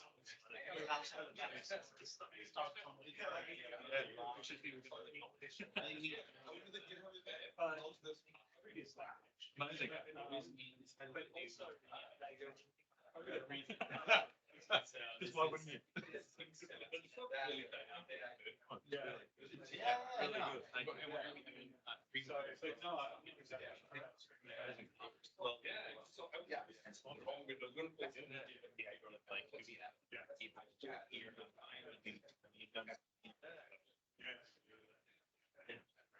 Founders, us, and then they build big companies, and then that's a good fun.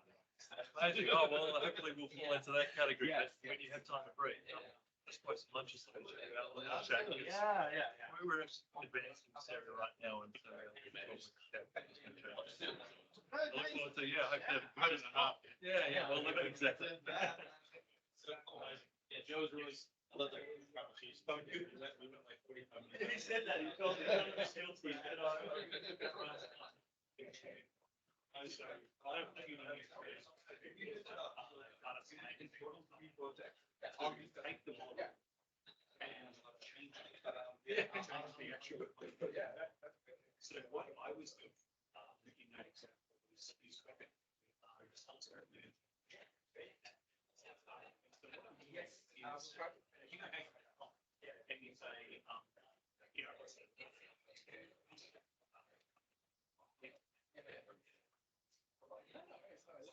doing is it's saying you want to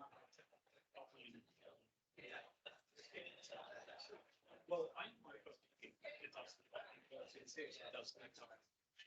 so I'll ask you all you want that this I'm going to take that whole thing and I'm going to just put it to the say, here's a bunch of information about these items. What is the lead time for alpha experience? And then the one that goes, oh, look, there it was, you know, it's index. And so what the model has been is something airplane speakers, lead time is what is the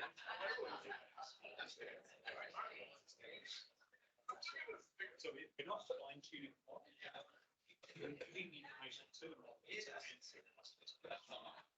which is originally called ourselves information.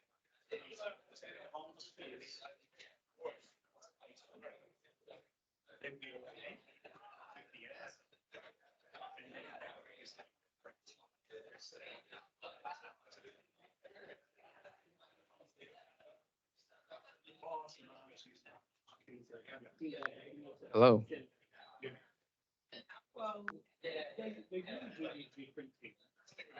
You're welcome. Anything else you need? As I said, fundamentally changes now. So results of manager generation it's just here's a question. Oh, here's the model has just done exactly the same before. I'm seeing the changes. So the model now back to what I think.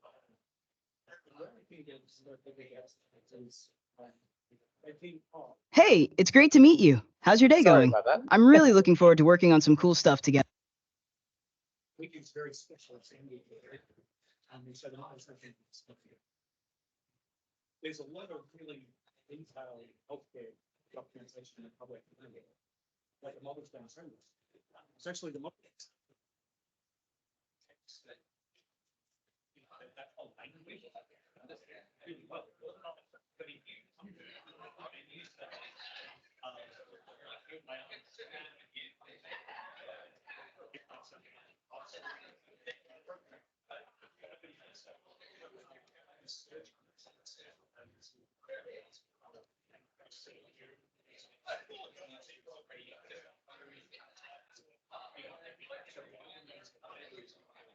Then it was very hard to say,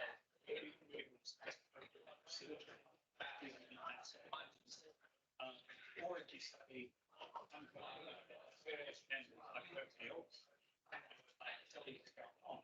it'll be a very different yes. It's pretty clear, that so I think that I start thinking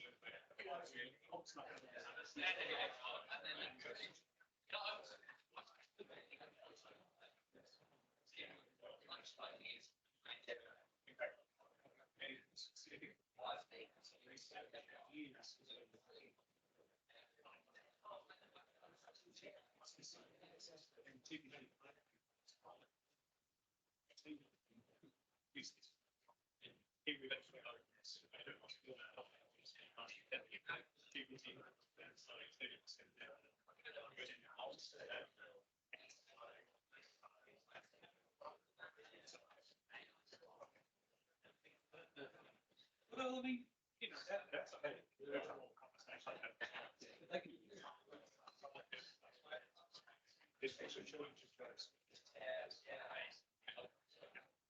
Which is also something that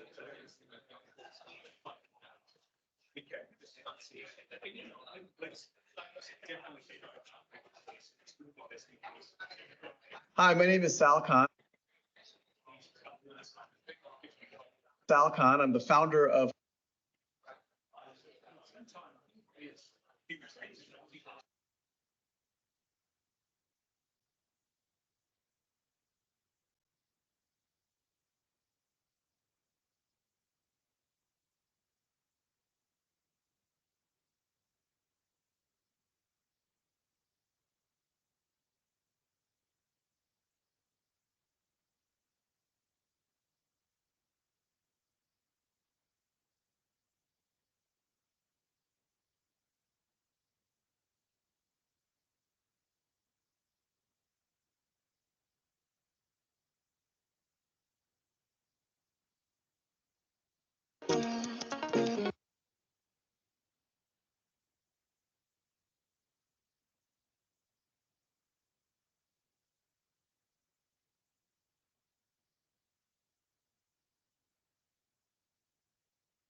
And I haven't shared anything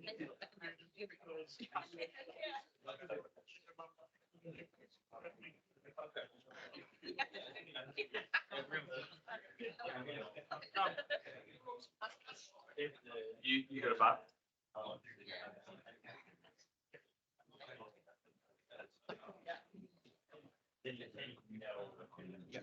All right, folks. We're going to start back up here in just a moment, but I just want to first say thank you. And before we wrap up, again, just a big thank you to our partners here at Microsoft for, allowing us to be in this space, but also I learned a whole bunch as well. So, I mean, it's kind of our first introductory session with this delve into AI, and each of these following ones will go deeper and deeper into your AI journey. Today's just kind of the beginning, which is exciting. So maybe hopefully the creative juices have started flowing for you. Maybe you have developed some ideas. I sure have. Well, the pizza was late, so I have some ideas about pizza delivery, that kind of thing. But I do want to just get thank Nick, Vic, and Matt on the call as well. It's just such a nice thing about partnerships in this area where we can all work together to bring you some relevant and valuable content, but also help out our friends here at Microsoft, and they can help you build maybe something that could change the world. And again, I'm going to leave it over to these guys to finish up. I just wanted to say thanks. And if you have any questions along the way, please do let us know. We're going to be sending out an email afterwards for the next 3 sessions. If you'd like, I bet the best way to save a little bit of money and to get so many benefits is to join as a member. You got it. Please join us. It's the way that we can provide all this great events and great content, but also a great way for you to have a community and a sense of like, hey, this is what I want to invest in. The people around me building amazing products and building amazing companies. Well, they can exist in our community. So join us as a member, and we'll see you at the next events. All right, here we are. Thanks very much, Ryan. Great. Hopefully you had pizza and enough pizza and fully fed. So we'll try to start off with a video about one of our products called GitHub Copilot Workspace. But before that, just want to cover off, what we're going to do here is to help you to pave the path around building startups with generative AI. So there's the planned, but also there's reality and the challenges associated with that. So we'll try to explore that.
Alrighty.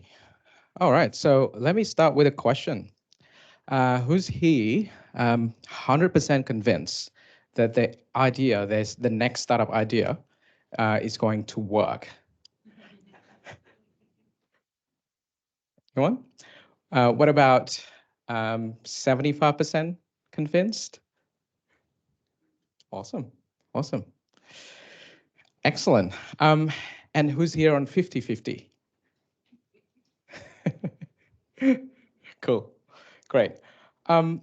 First of all, solidifying your idea is such an important thing as part of your startup journey, right? So there's so many ideas, but there's probably one idea that's going to really eventuate.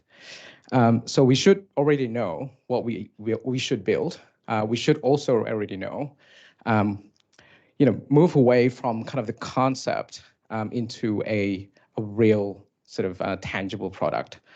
And what we don't want, obviously, end up like this, right? So you've got a great idea that doesn't work. You feel like, oh, everyone's going to love this. And you launch it, and then one day later, yeah, I've already wasted so much energy on this product. So how do we do that? So we do have kind of a sort of, you can call it framework. Start with experimentation, right? That experimentation is really key to really get started in your journey. You also have ability for you to do some prototype after that, to basically start with testing the idea. You also need friends, obviously, to pilot it and really get quality feedback. And hopefully, at the end of it, you launch it, and then you're going to be, the next ChatGPT. So that's kind of the idea. However, in reality, experimentation is not, necessarily easy. So you need to solidify your idea. You need to write down all of your ideas. You need to familiarize yourself with the tooling, explore the different possibilities of AI, and really have a play with the tool, right? So I find that a lot of, I guess, ISVs that I work with day to day didn't really know what would be the next product or the next feature going to be. But it's, as soon as you actually start doing it, there will be some ideas that's going to be popping up. And I find the last thing around kind of hackathon. I'm actually working with ISVs that do that hackathon as a culture, as a habit, and that is a great way for you to share, to try out different things, and having that and embedded into your kind of your ritual. I think that's such a great thing. So what I'm going to do, I'm going to switch gears a little bit and just, I know my colleagues already explained a little bit about kind of the different feature set or different tooling that we have within Microsoft Azure AI. But there's plethora of options, right? So you've got the OpenAI service. We do also have different LLM, different models. You've got Hugging Face, we've got Llama, we've got Mistral as well as a service. And there's machine learning where you can actually fine-tune modules and really, get really deep into fine-tuning your data. So the question is, what is the right tool for the job, right? So you've got a plethora of options, and we can sort of distill it into three areas here. I'm actually currently building a house, so I can sort of say this is a good analogy of that, where if you want to buy an existing sort of house, in a way, use Copilot. So we do have Copilot that we already demoed by my colleague Nick and Matt. If you want to assemble, so if you've got a building blocks, if you've got some kind of ideas that you're going to be, all right, I'm going to be connecting to that system. I know that building block is clear to you, then use Copilot Studio. If you do want to go down the path of, hey, this is very complex and I need to actually go deep into kind of the solution and making it unique, then Azure AI Studio is your answer there. So going by this approach where, is there a Copilot for that? So we do have world of Copilots, so there's tons of Copilots. I've just recently got a question about, hey, what about Copilot for Office and various things? There's basically start off with sort of a SaaS offering, sort of off-the-shelf offering using Copilot. that's available within M365. We also have Copilot Studio that Nick, my colleague, demonstrated. We also have the PaaS offering, which is the AI services and AI Studio. And if you don't go down the path of IaaS and kind of TIN, which is kind of hardware, which I don't think anyone here would be interested in racking and stacking their hardware probably 15 years ago. It's basically there's options for you there. So let's dive into kind of various personas on how you can extend and I guess personalize the experience of your AI applications, right? So we have kind of 3 different personas here, right? So we can extend Copilot. We can also create Copilots. And also, if you need that full control, then you can build your own end-to-end sort of AI experiences there. And I'm going to deep dive quickly into kind of these 3 areas here.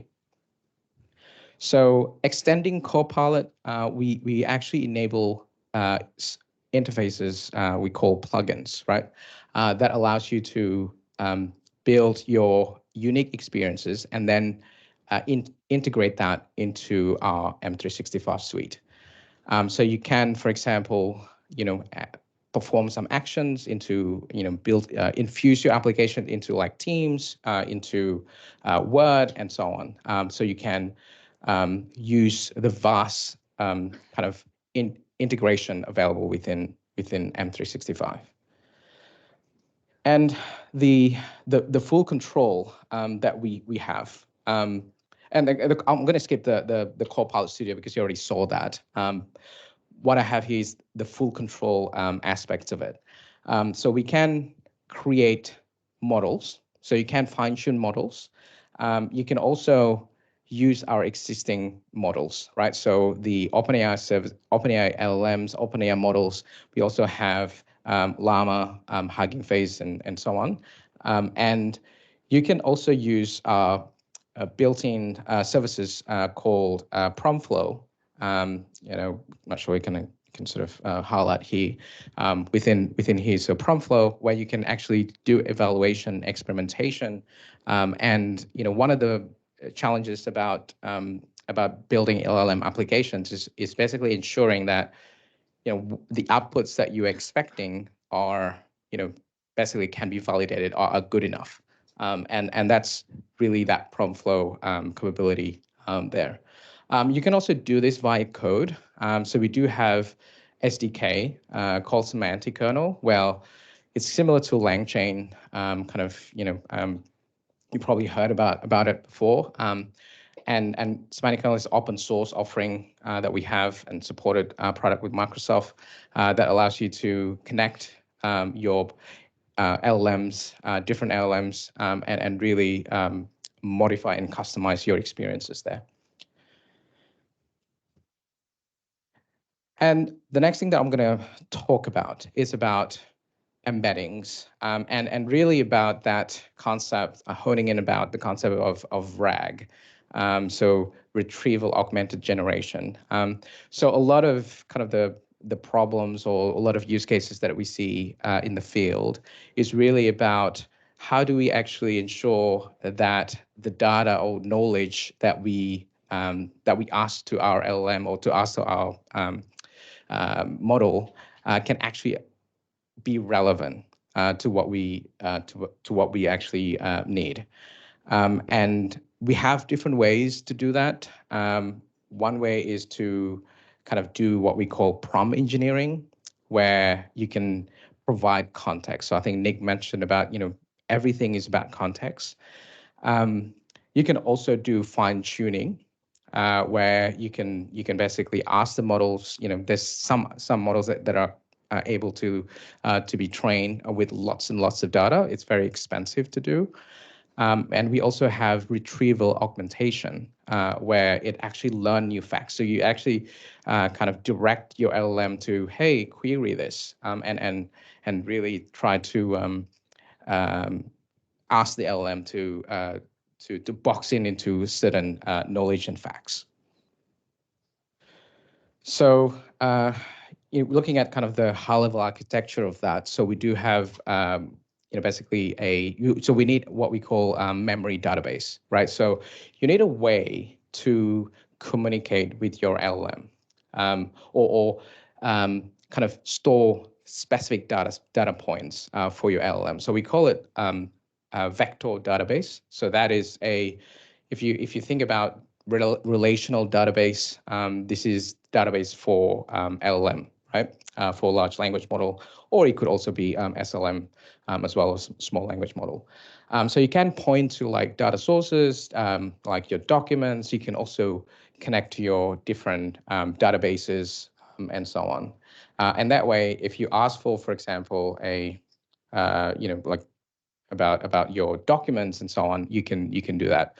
You can also, I'm going to show you later on how you can create plugins as well, where you can actually search out to the internet to get some answers. In terms of retrieval strategies, it's such an important aspect of LLM because the idea of building an application that can actually be relevant or can return a more accurate sort of results. It's such a tricky thing in LLM. So there's a concept or notion about keyword search. That's what you see if you go to relational database and so on, where we do like select all equal to something, and that will be exact plain text matches. And then you also have vector search, hybrid search, and so on. But effectively, keyword search is not enough for LLM because you do need to be able to interact with that natural interaction, natural language. So vector search allows you to kind of vectorize your data so that LLM can understand it. So a simple example is if you ask, say, if you try to ask father and you ask something else completely, like a house, it will actually, the vector representation of that will be far away. Whereas if you ask like father and dad, that will be quite close. And that's important to understand, given that you need that semantic meaning of that question or the query. So I'm going to skip this one, but just to highlight that we do actually have different models. There's not only, OpenAI models, but also the SLM models. So we just read small language models, and it's available on our platform too. And there's different use cases for it. That's pretty common here. So let me just get this up. There's some here. It's going to move to the next slide. So it's very good for edge use cases, right? So if you are, like for example, on device, kind of latency bound sort of scenarios, cost constrained. So you can actually use SLM for certain operations. And I'll show you how you can kind of connect different things using something like semantic kernel or LangChain. So once you have, familiarized yourself with, the different aspects of our technologies or different aspects of, the various tooling that you have, you really want to shift away from, like constrained interactions, sort of hard-coded, deterministic sort of results to more natural language interaction, right? So it's a bit of a paradigm shift in a way that you have, you ask a question, but it's not really sure what the actual, for example, the application may not be able to produce the exact output, but it can actually produce a close enough output for the things that you're asking for. And then finally, the various services that we have around semantic kernel and the LangChain side of things really allow you to build application that you really love, right? So we heard the concept of minimum lovable product. rather than kind of MVP. So deliver value, small but complete. And really, this is one of the things that I find very interesting when working with ISVs is that when you're trying a new concept with AI, you want to have that first impression. You want to have the best first impression, and having that ability for you to show off value is such a key thing as part of your launch. And once you kind of have the application kind of polished up and get some feedback, make sure the application is go live ready, and security is such a paramount, especially if you have build AI infused application. How do you handle ChatGPT moment, right? So if your application just 10x whatever, you do need to do that, need to handle that, and we do introduce concept. A framework called well-architected framework, and we do have sort of go live readiness sort of checklist that you can go through, and that covers security, cost optimization, and so on, and that's specifically for sort of AI applications. And once you're ready, go to market and launch your product. And we do have marketplace, Azure commercial marketplace, that covers M365 app as well as Azure marketplace as well. Sweet. So we do have kind of the end-to-end story of that, and we want to make sure that you able to stay within kind of ecosystem to be able to deliver your product. And what I'm gonna do, I'm just gonna start doing a quick demo of how the creating a sort of a ChatGPT sort of like experience, and then ability for you to ground with your data. So I'm going to switch gear here.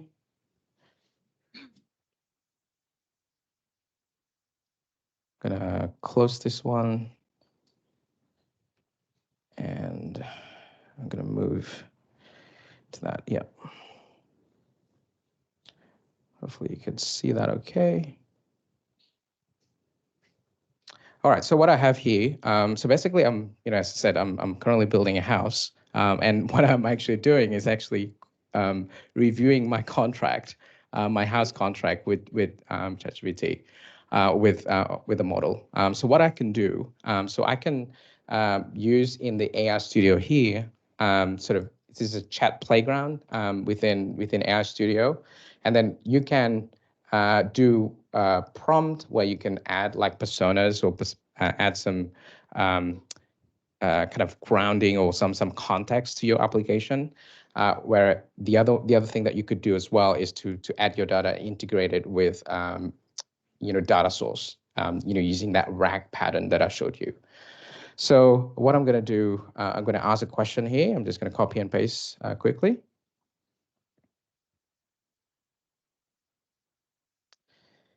I'm going to ask, tell me about the duration of the contract.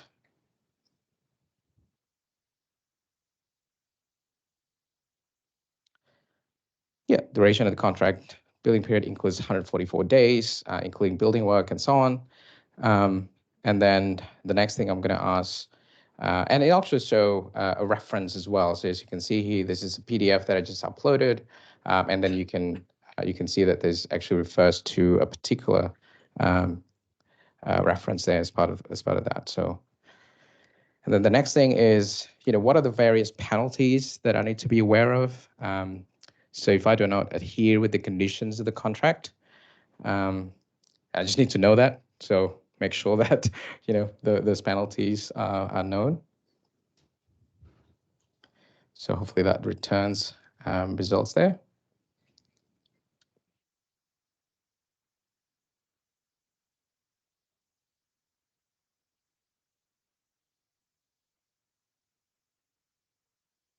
While waiting for that. Oh, there you go. So if you do not adhere to the condition of contract, there are several penalties outlined in the documents, and so on. So I'll let it sort of finish there. And the other kind of experiences that you can do with this is that you can use DALI in here, DALI playground in select regions, and then you can also where you can analyze images and generate images, and you can also use our assistance playground, and this is kind of new. It's newish, where it allows you to build a kind of a more advanced sort of application where it can actually interact with outside world. So if you need to call different functions or call weather API, for example, you can do that with assistance there. And shortly, I'm going to show you how you can do that as well with Semantic Kernel, which is more of a open source SDK there. So the next thing, let me just go back to the slide. The next demo that I have is building a powering up your existing application, right? So just assume that you have an existing application. This is just a shopping cart application, and it has different set of components. You have front end, you have back end, you have your APIs, your catalog service API. This actually doesn't actually do checkout as well, and what it does, it allows you to interact with your application, and just get results in a chat sort of interaction. So I'm gonna close that. We are at time. So what I have here, just gonna open up the front end. Hopefully this one opens. So I've got a product catalog in here, right? And I can effectively interact with this various product catalogs, right? So I have different items, and I want I'm just gonna ask. I want all t-shirts, please.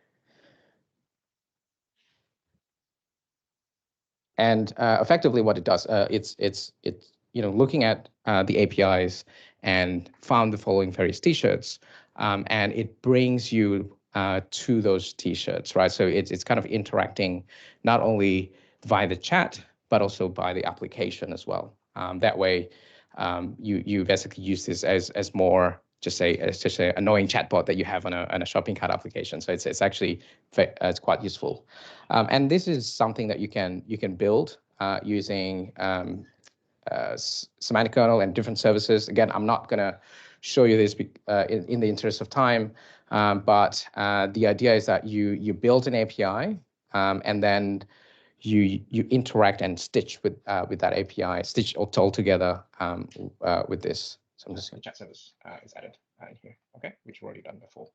So without further ado, let me just rerun that. I'm going to run the app host again. And I'm not going to play everything, but you can see it's basically just building a chat service API and then go through that.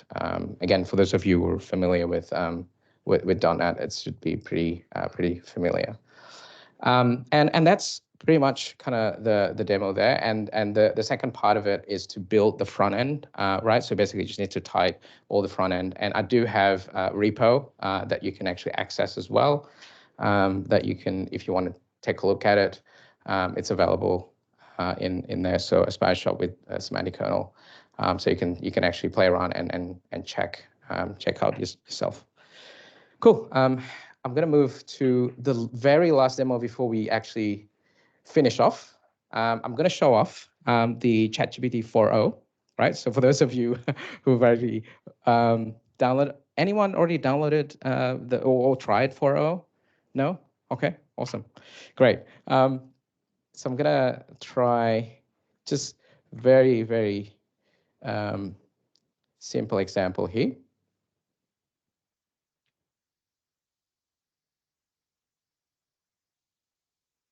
And we're testing it in real time. Hello, everyone. Got it. What exactly are we testing in real time? Say this in Japanese. Hello, everyone. We are having a Keycast time at this Startup Network event at Microsoft Melbourne office.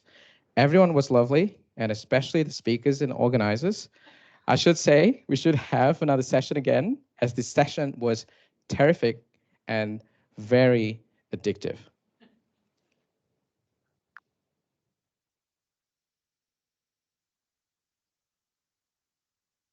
こんにちは皆さん。マイクロソフトメルボルンオフィスで行われたこのスタートアップネットワークイベントで素晴らしい時間を過ごしています。皆さんが素敵で、特にスピーカーや主催者の方々が素晴らしかったです。このセッションは素晴らしくて、とても夢中になったので、またセッションを開くべきだと思います。Speak Japanese here. No. What about Korean? No. Okay. All right. I'm gonna finish it off with maybe just completely random thing. Say the same. Sure. Say the same thing What's in the German. Completely random thing you have in mind. Hallo alle zusammen. Wir haben eine tolle Zeit bei diesem Startup-Netzwerk-Event im Microsoft-Büro in Melbourne. Alle waren wunderbar, besonders die Redner und Organisatoren. Ich muss sagen, wir sollten eine weitere Sitzung abhalten, da diese Sitzung großartig und sehr fesselnd war. Sweet. Awesome. All right. So with that, any questions from anyone?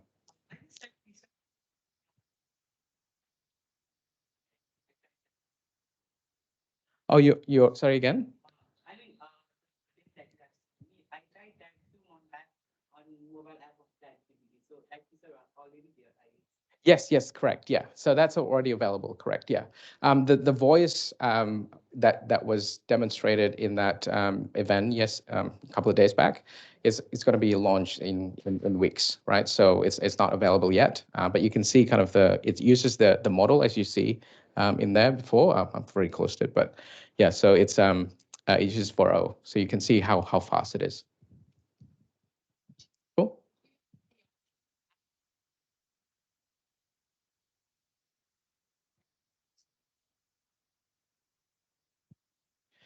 Yeah, good question. The question was, can you add your own voice, or when that feature is going to be available?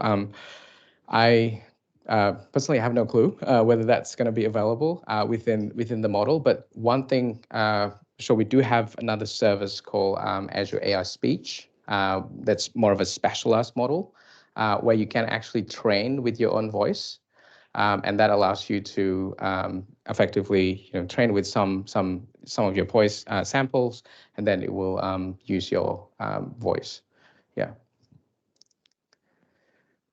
Cool. There might be restrictions about coming in about that for cloning people's voices and pretending they're someone. Yeah, that's a good question. There is a terms and conditions, right? So even as part of applying for access to this service, we are requiring everyone to actually fill in a form, and that as part of that form, effectively there's a bunch of subject and terms on that, and that's basically as a way for us to ensure that from a legal perspective that's part of the terms of use. Yeah. Cool. Go ahead. Audiobook. Yeah. Well, I don't think. Question was like, can you use your voice for your audiobook? Yes. There's nothing that stops you from doing that. So long as you can sample. You provide your sample voice, and then train it with speech, and then you provide the text for that. Yeah. Absolutely.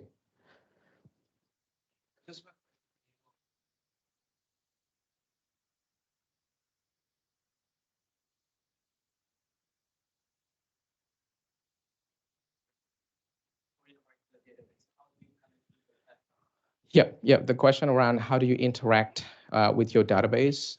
So with this, effectively, I use create an API endpoint. As you see, or probably not clear in this. I use an API endpoint from the chat service to filter catalog in the catalog service, and that effectively have endpoint to be able to search on your database. There is a different way of doing it, and we talk about RAG, embedding, and so on. You can actually get the chat service to interact with your database directly using something like Llama Index or kernel memory or semantic memory that we have as well. Yeah.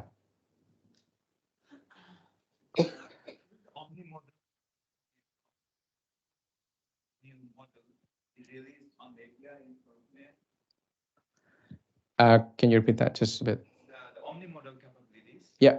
Being able to interact in real time with video and voice at once. Will those be released in terms of APIs? Yeah. So the OpenAI Omni model, I believe the API is already available, right? So you can actually use that now. In the Azure OpenAI, currently it's part of early access playground. So you need to go through a different sort of tab to go there. Let me just show you where it is, but not available in here. You have to be in the right region, and then you will get a different sort of option in here called early access playground to do that. Yeah, cool. Any other questions?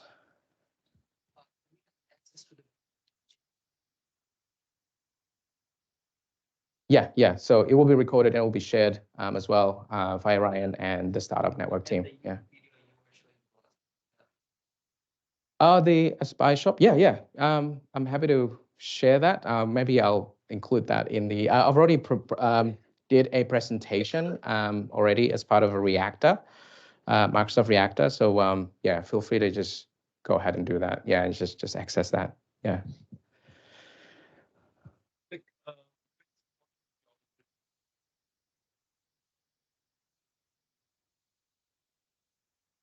The Omni?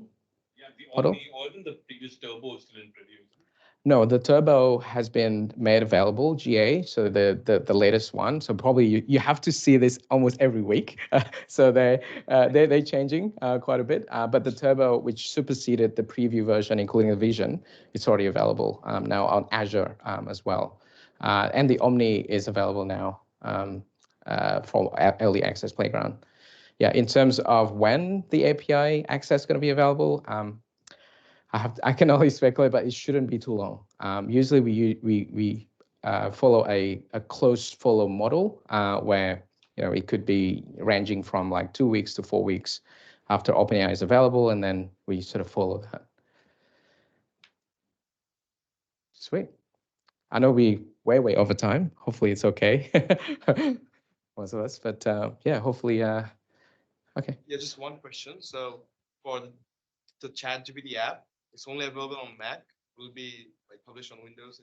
Yeah, it's very interesting. So it's a good question. So the Mac OS app that you saw earlier, that's sort of the ChatGPT app that's only available on Mac OS at this stage. There's an announcement that it's going to be available later this year. So yeah, interesting sort of take on that. But yeah, for now, I guess the idea is that scenario is that you can actually use that app to view your screen and then be your assistant. Yeah, sweet. All right. Fantastic. Hopefully enjoyed it. I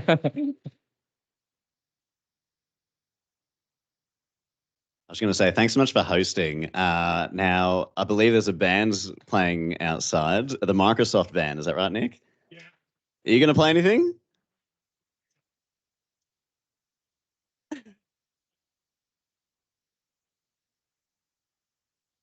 Feel free to hang around if you like. You can grab a microphone, have a sing with us. If you want, you're welcome. Yeah, cool. So feel free to stick around. And we've got a bunch of events coming up, particularly next Wednesday, and might be a few more Microsoft events. So stay tuned. But thanks everyone for coming. We'll see you guys later.